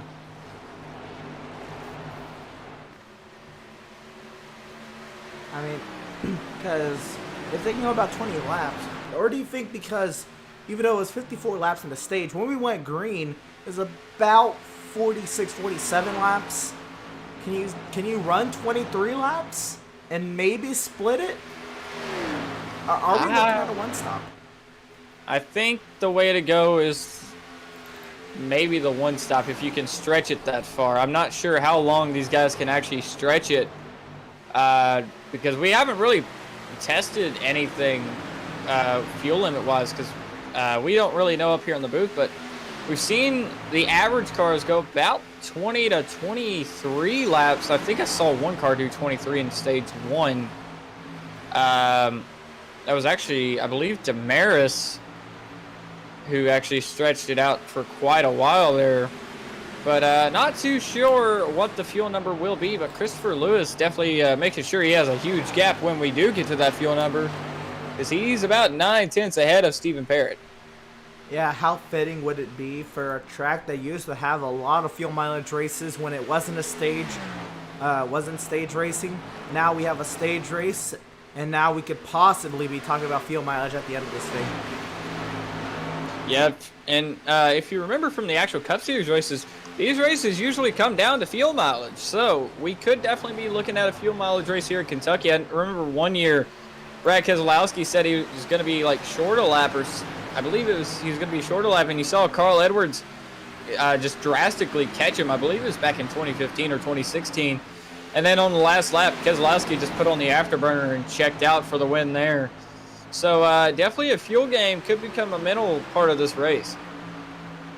Definitely, as you see Logan Hamilton trying to fight his way through Kyle Green while under pressure from Taylor Butcher Benjamin. To the inside goes the one, trying to see if he can get into the top 5 once again. Remember, the strong running there on the long run that ended stage 2. Trying to capitalize on that as the tires are starting to get worn out. The tires are going way past temperature now for some drivers who are overdriving their cars, and Benjamin really keeping his in check. He's trying to see if he can pick off some of these guys. Yeah, Taylor really fell back on that restart there. He's worked his way back up to the 6th spot, though. Looking on Logan Hamilton there. You see Kyle Green, though. Let's give an attaboy to Kyle, because he started this race, I believe, 11th. And he's all the way up to the 4th spot right now in the Support Our Troops Camaro ZL1. We saw him in a Ford last week. You see the driver out of Florida keeping a consistent pace there out the 170s throughout the middle of the corner, dropping down a little bit to the 160s. But you see the onboard from his machine, and he's just looking out the front window to see Ryan Duke and Stephen Parrott. And Ryan Duke really is not being able to get these guys like we thought he would. Yeah, Ryan Duke has kind of gotten swallowed up by the mess that is back here. This really is becoming the midfield battle that's getting too close to the front for some of these drivers.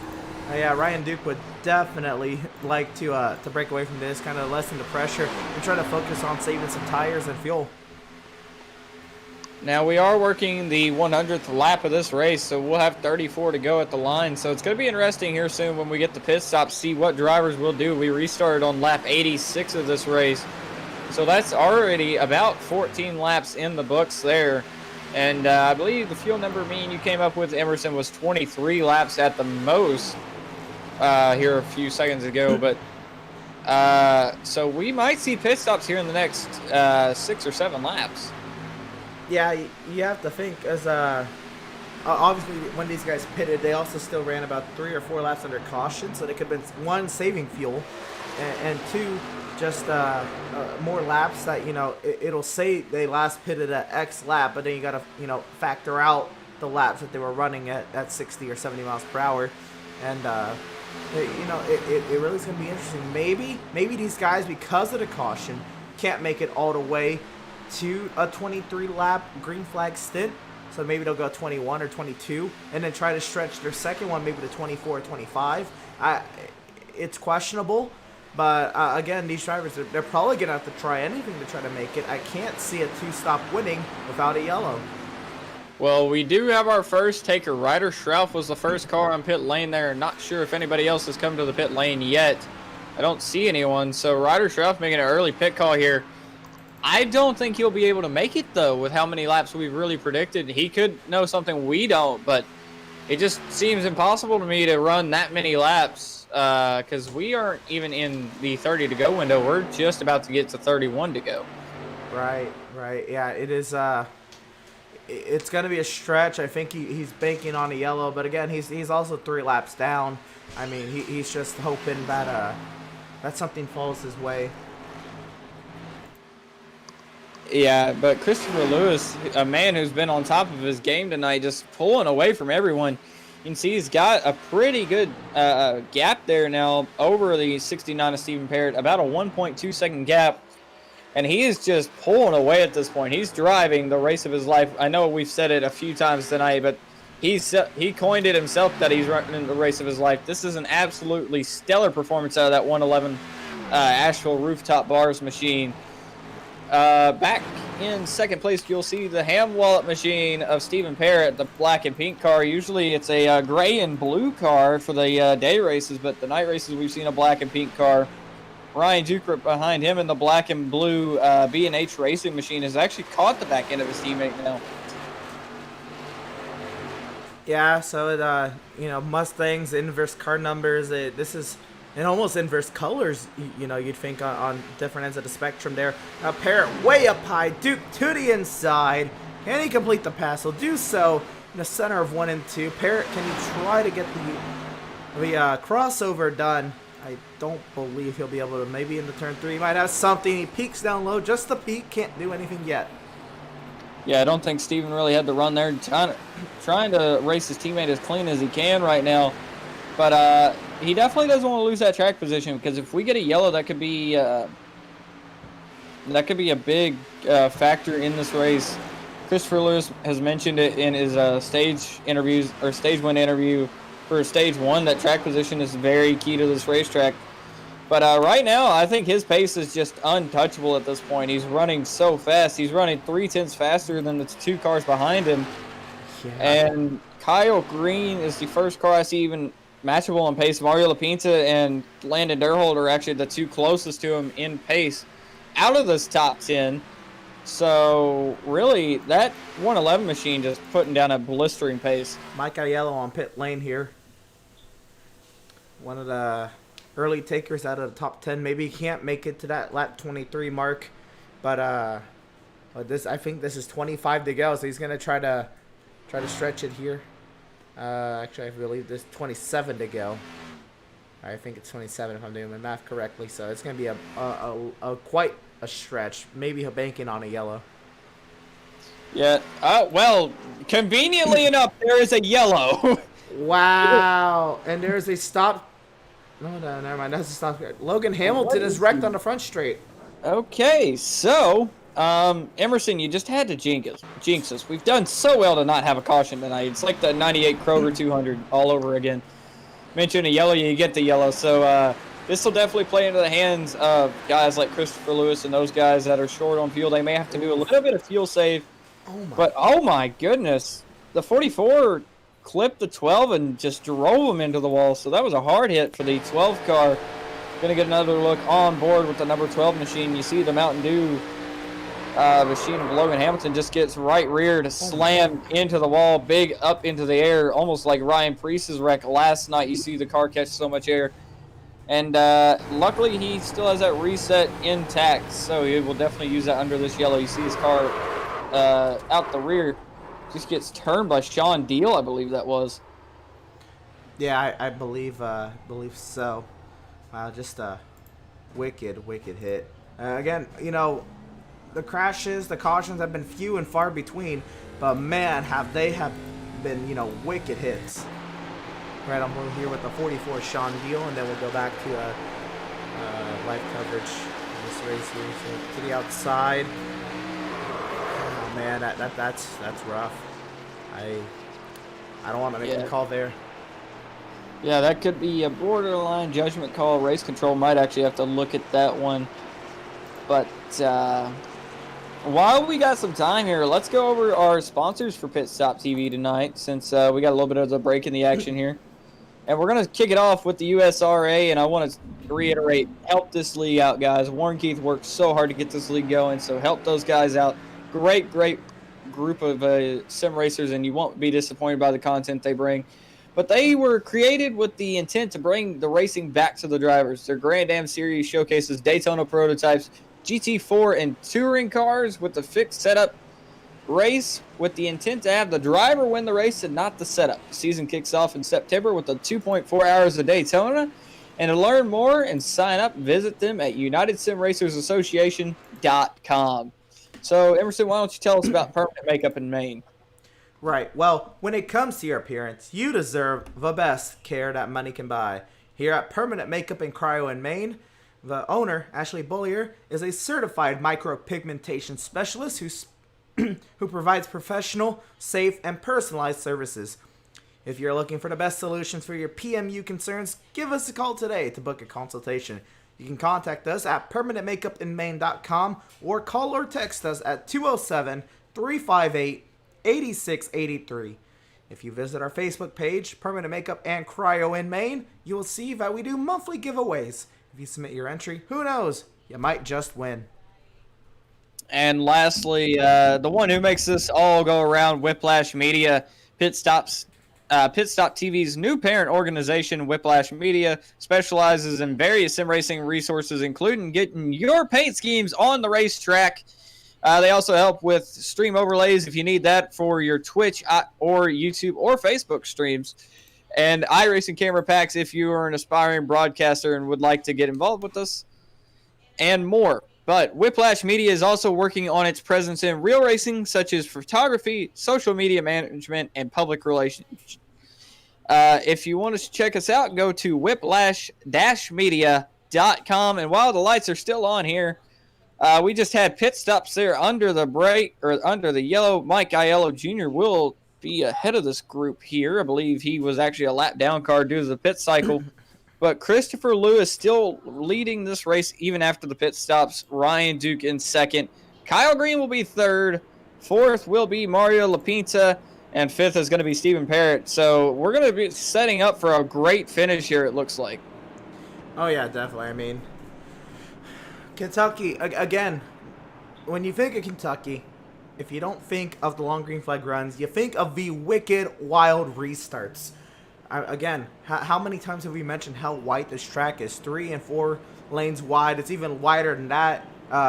You know, if drivers have a run and they want to make a move, they will use any paved part of this racetrack. And again, remember, this is not a plate track. This is not Daytona or Talladega where under the yellow line is illegal. It's not a double yellow line like you see on the road. It's a single yellow line that is technically not out of bounds. They can use that part of the racetrack, so they will make anything on this racetrack work to their advantage to try to, you know, gain as many spots as they can, especially because this could be the last restart.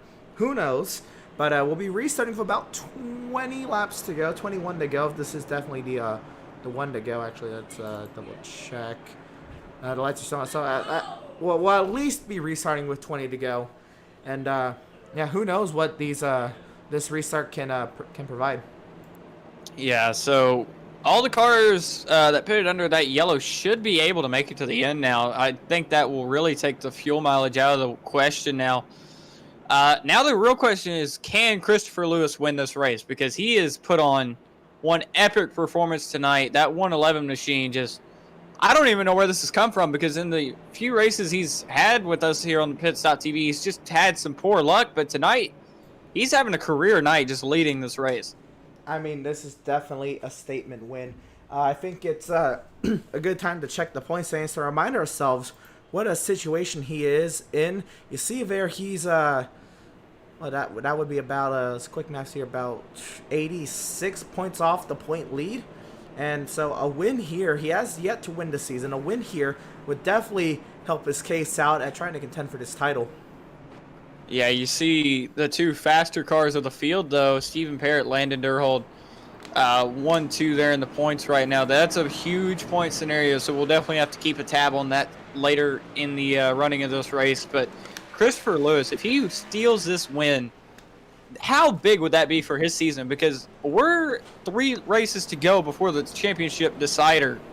And if Christopher Lewis, a guy who's 7th in points right now, hasn't won all season, can go up here, just steal a win from these guys, that's going to be amazing. Because we haven't really seen anybody who can really steal the win away from Ryan Duke or Stephen Parrott since we started covering these guys. Because Ryan Duke stole a win of his own, but he still ran top 3 all race. And then Stephen Parrott has just been consistent all year long, or well, all season long.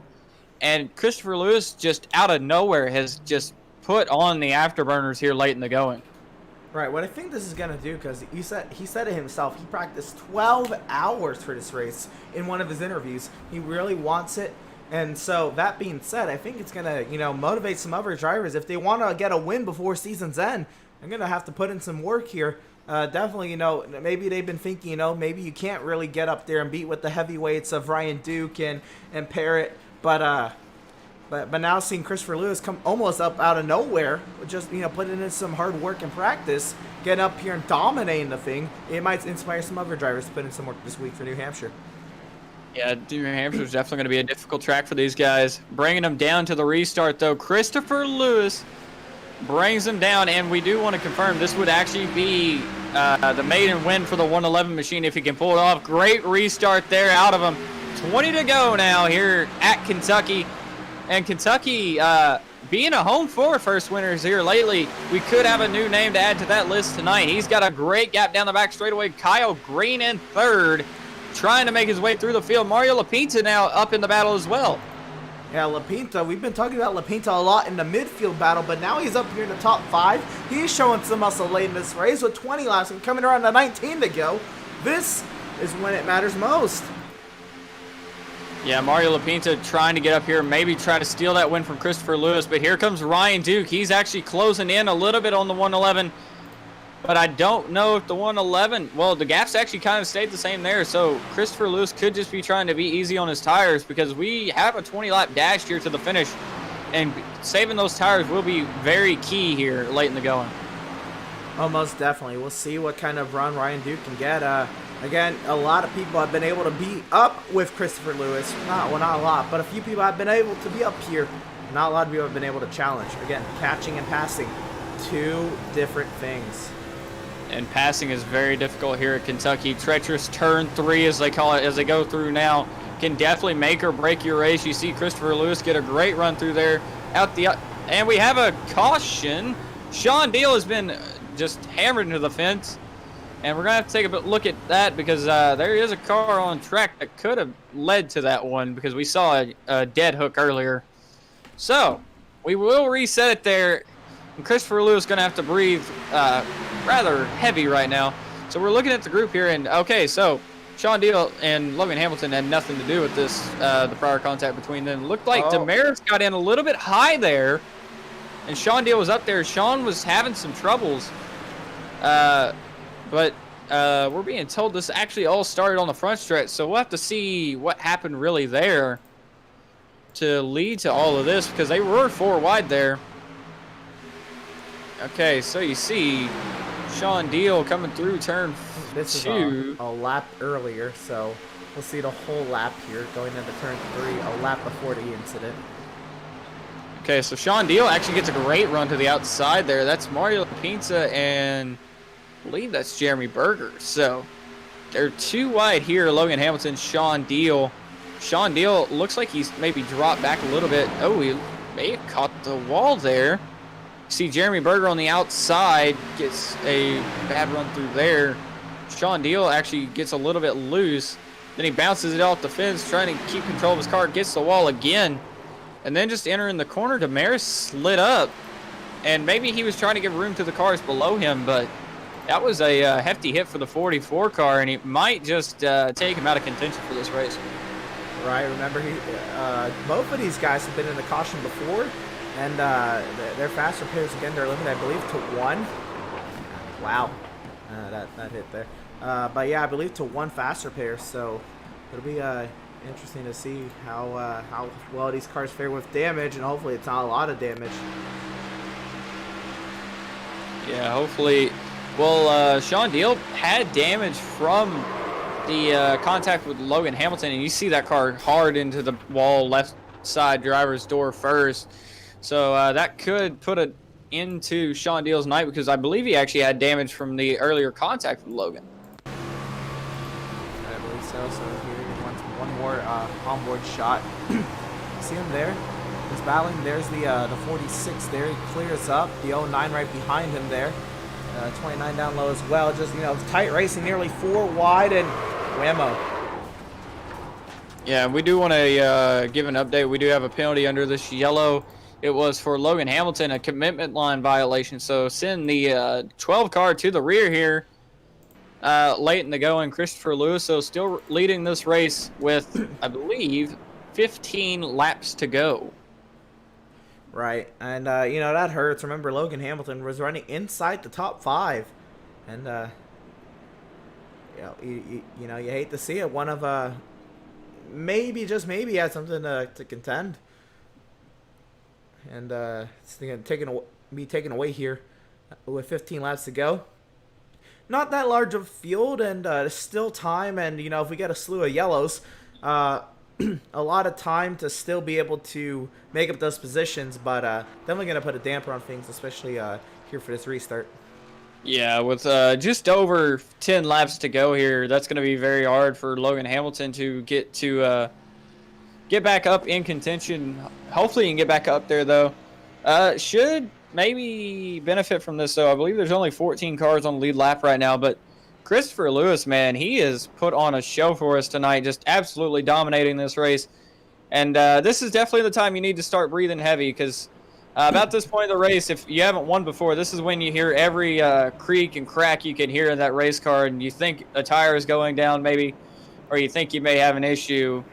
And you just got to put that all aside. It's all a mental game in these last 14 laps, last 15 laps, trying to get that first win.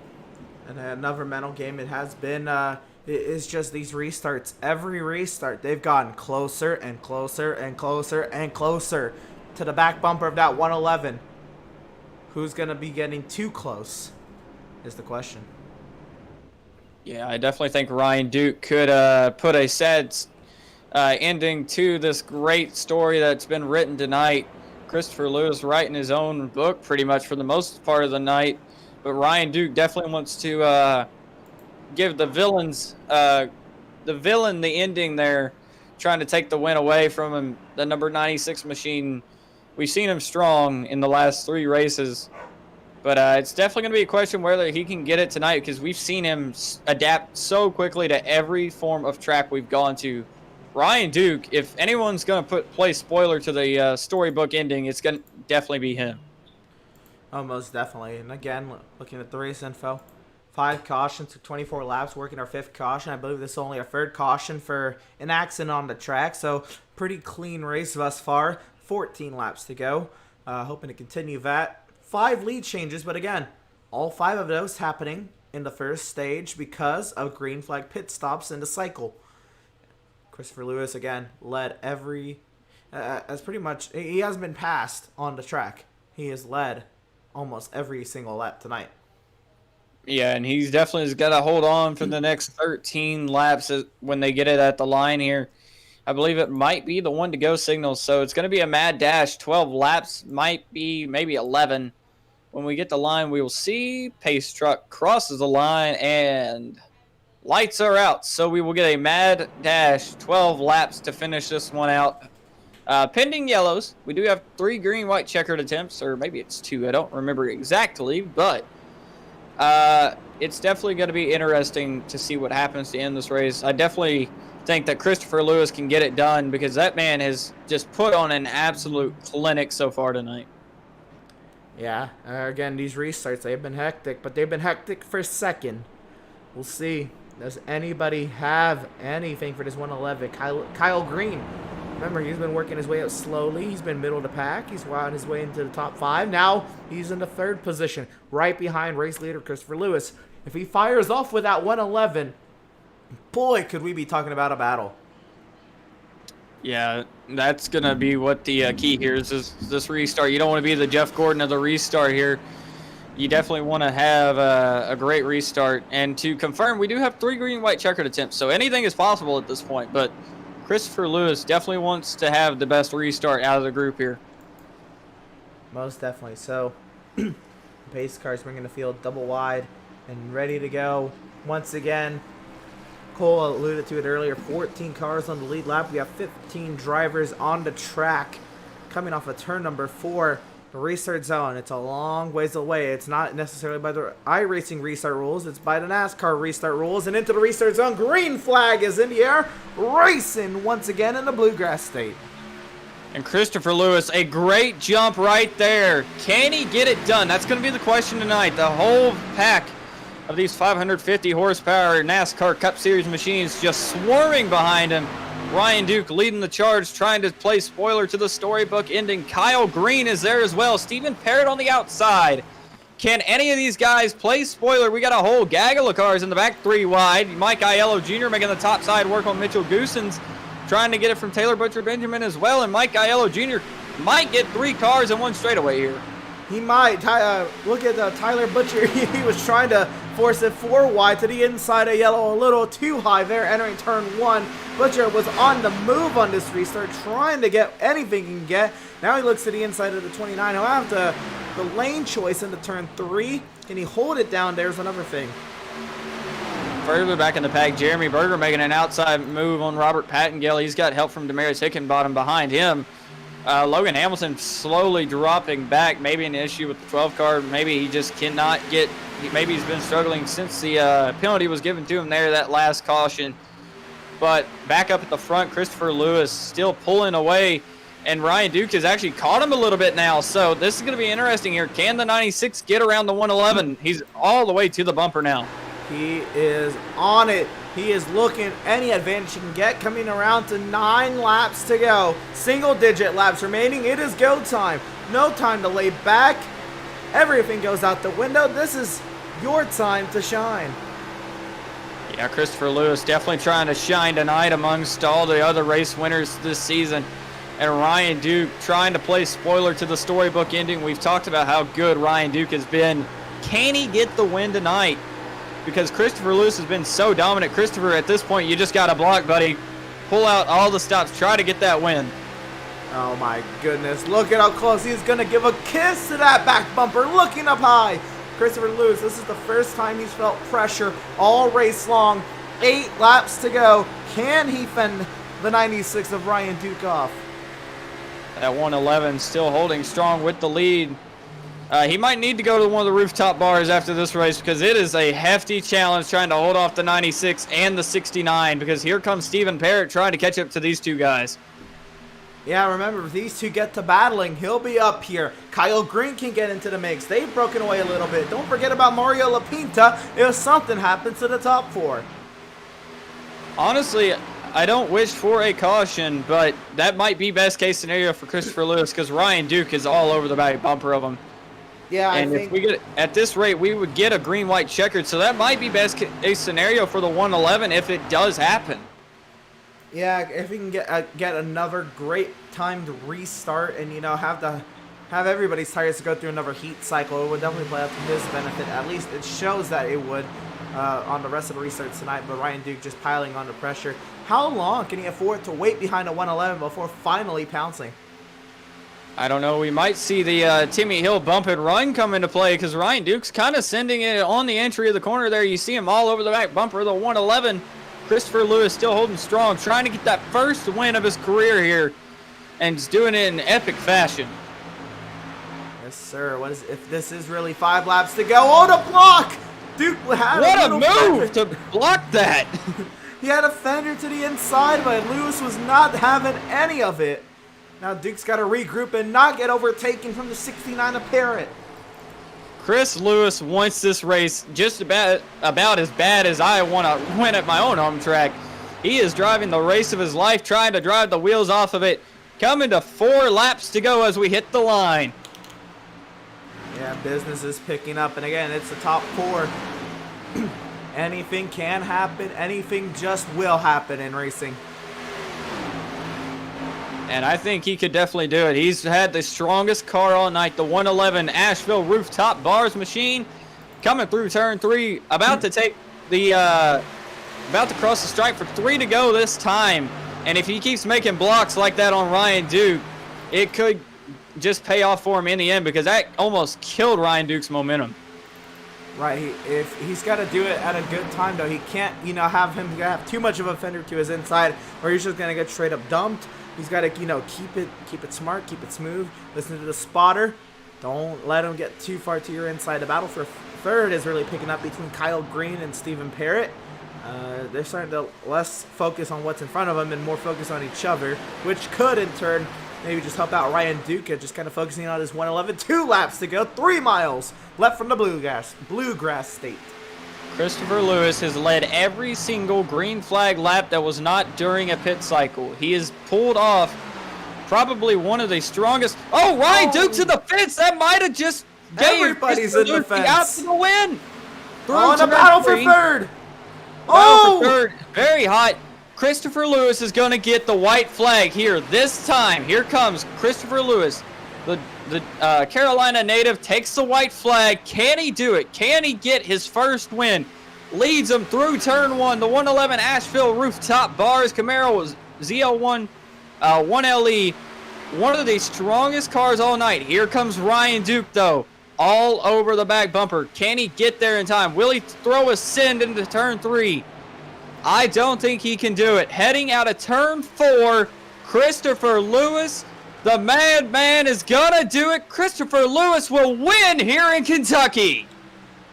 What a race. Ryan Duke was pushing to the last possible moment. Is going to be P2 for the 96. Stephen Parrott goes home third. Landon Durhold fourth. Kyle Green rounds out the top 5. An awesome win for the 111. And we will get him shortly, but before we do that, we're going to take a quick break. We will be right back to PitStop TV. Don't go anywhere.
All right, welcome back to the L-TAC Cup Series here from Kentucky Motor Speedway.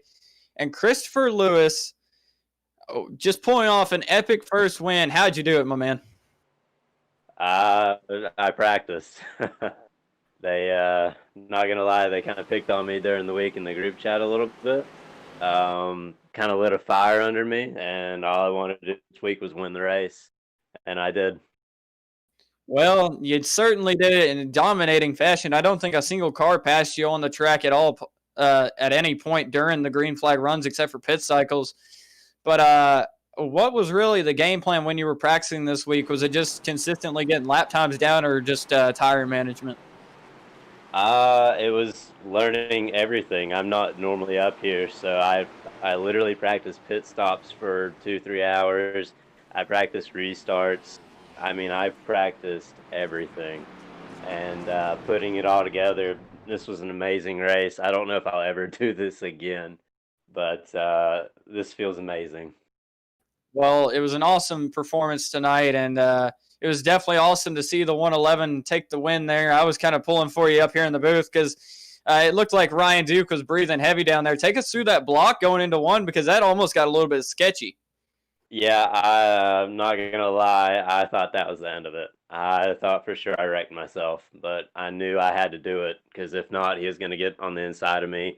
He's super good, and he would have won the race. I knew if he got around me, it was over. All right. Well, before we let you get out of here, who do you got to thank for the win tonight? Because it was definitely a team effort there, it looked like.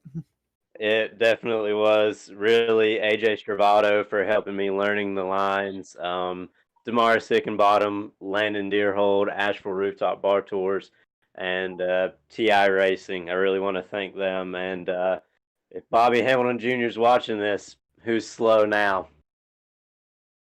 All right. Well, thank you for joining us up here, Chris. And hopefully we're seeing you more in the top 3 later this season. I hope so.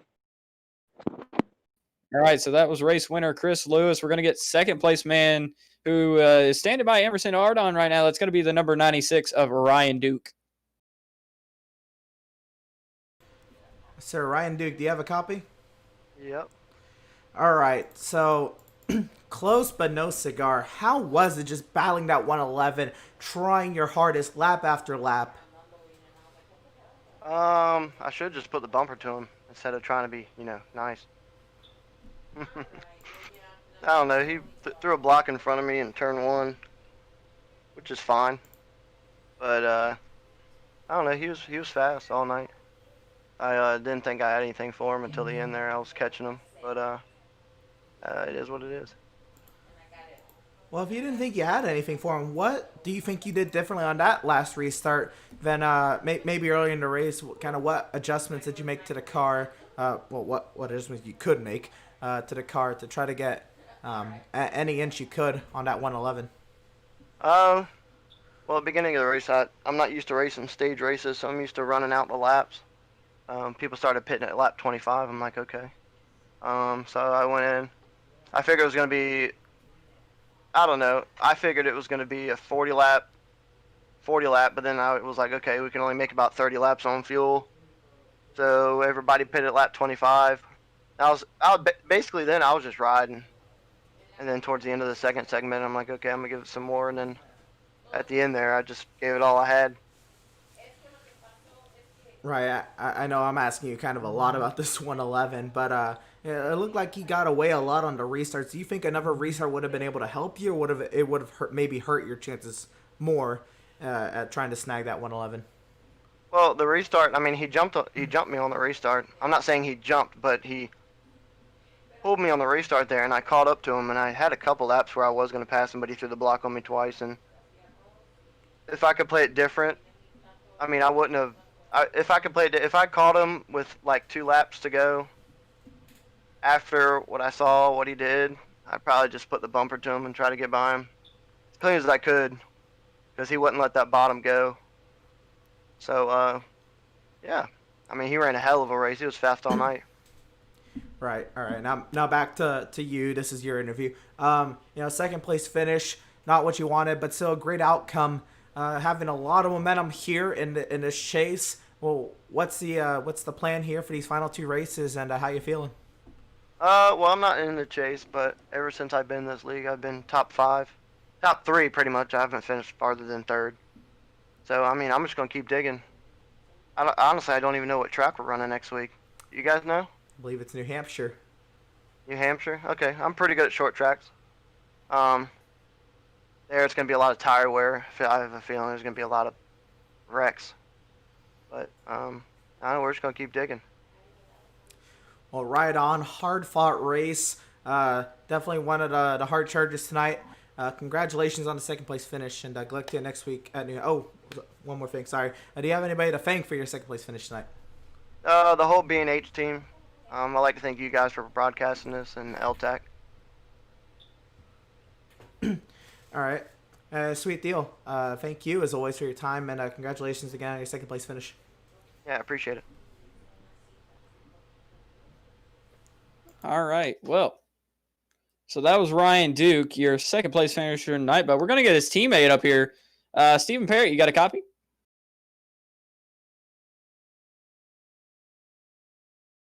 Hello. Hey, Stephen. So a 3rd place run tonight. Did you have anything for those guys ahead if we had another restart there? No, those guys were just on another level tonight. I mean, Ryan was probably the next best thing to try and catch him. That's why we're just kind of talking. Just go after him if you can get him. And but Chris Lewis he was on another level tonight. There's no stopping him. Well, you won back-to-back races in the last 2 broadcasts we've done. You look to be carrying your momentum towards the end of this championship here. What's going to be the game plan in the next 2 races to seal the deal? Stage points are the biggest thing, and Landon had a good pit strategy in the first stage of this race. He got out in front of me and just could not catch him, and I could not stop hitting that dang green wall tonight. It was like just a bad day today, and it just affected me on the track. But yeah, it's just staying in front of Landon. It's just it's going to be between me and him for the next 2 races, unless something really bad happens. But it's going to be me and him. Yeah, well, heading into New Hampshire, you going to practice as much as Chris did, all 12 hours, or are you just going to take it easy this week? We're going to practice. We're going to do our typical fuel runs and discuss pit strategy. But yeah, apparently we're going to have to take notes from Chris tonight. After tonight, I mean, there was no stopping him. All right. Well, before we let you get out of here, Stephen, who do you got to thank tonight for your 3rd place run? Just all B&H, Ryan, Sean, David, and yeah, just everybody. It's a great team. We all work together, and I mean, you saw it at Talladega. I had to be pushed around to save fuel. I mean, that was I got a pretty good talking to about that. But other than that, it's all about teamwork. Well, definitely, and we definitely look to be seeing you here back in the booth in the next coming weeks. And just keep driving the wheels off the thing, man. Yeah, thank you. Appreciate you guys, and have a good night. All right, you as well. So that was Stephen Parrott, your 3rd place guy, or 3rd place finisher tonight. But, man, what a performance by Christopher Lewis. Not going to lie, he had me sweating there with the last 3 laps. I was really wanting him to pull out the win tonight, and he did it in epic fashion. And I definitely think that's going to set a tone for this late race charge or late season charge he might try to make.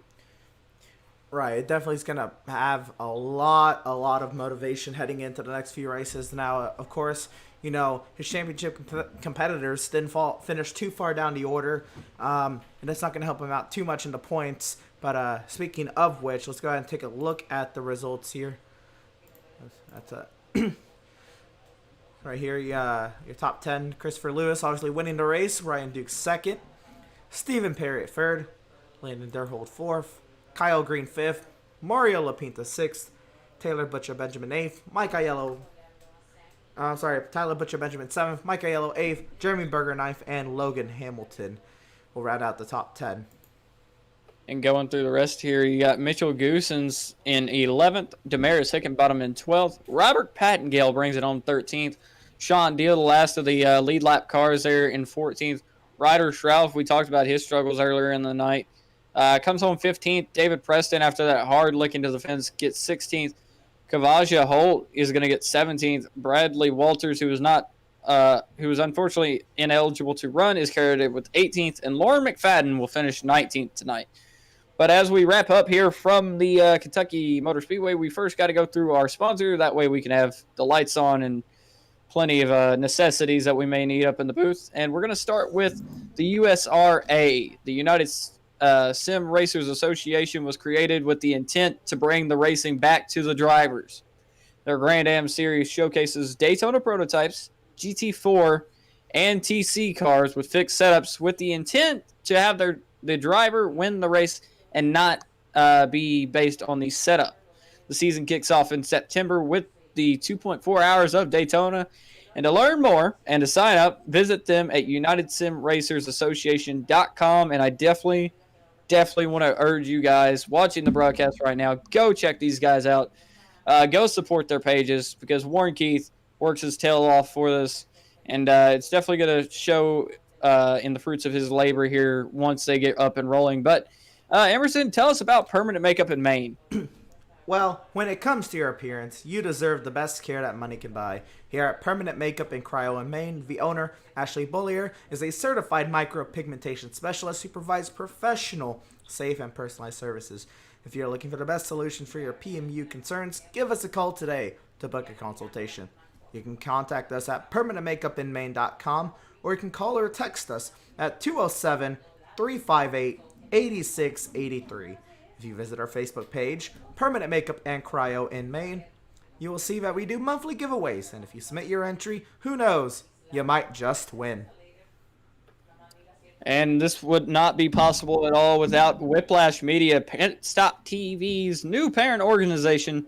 Whiplash Media specializes in various sim racing resources, including painting up paint schemes, making stream overlays, making iRacing camera packs, and more. Whiplash Media is also working on its presence in real racing, such as photography, social media management, and public relationships. If you want to learn more, go to whiplash-media.com. But we're going to wrap up here from Kentucky. That's going to conclude the coverage tonight of the L-TAC Racing League from Kentucky Speedway. PitStop TV thanks you for tuning in and joining us for tonight's action. And we hope you enjoyed today's broadcast. We'll continue with more racing action Wednesday as myself and the stars of online open wheel racing head to Auto Club Speedway for the IORL season finale. Make sure to follow us on Facebook at www.facebook.com/PitStopTV, on Twitter at PitStopTV_, and on Twitch at www.twitch.tv/pit_stop_TV. And check us out on YouTube as well just by searching PitStop TV. This has been Cole Freilich and Emerson Ardon up at the booth for PitStop TV, and we will see you next time.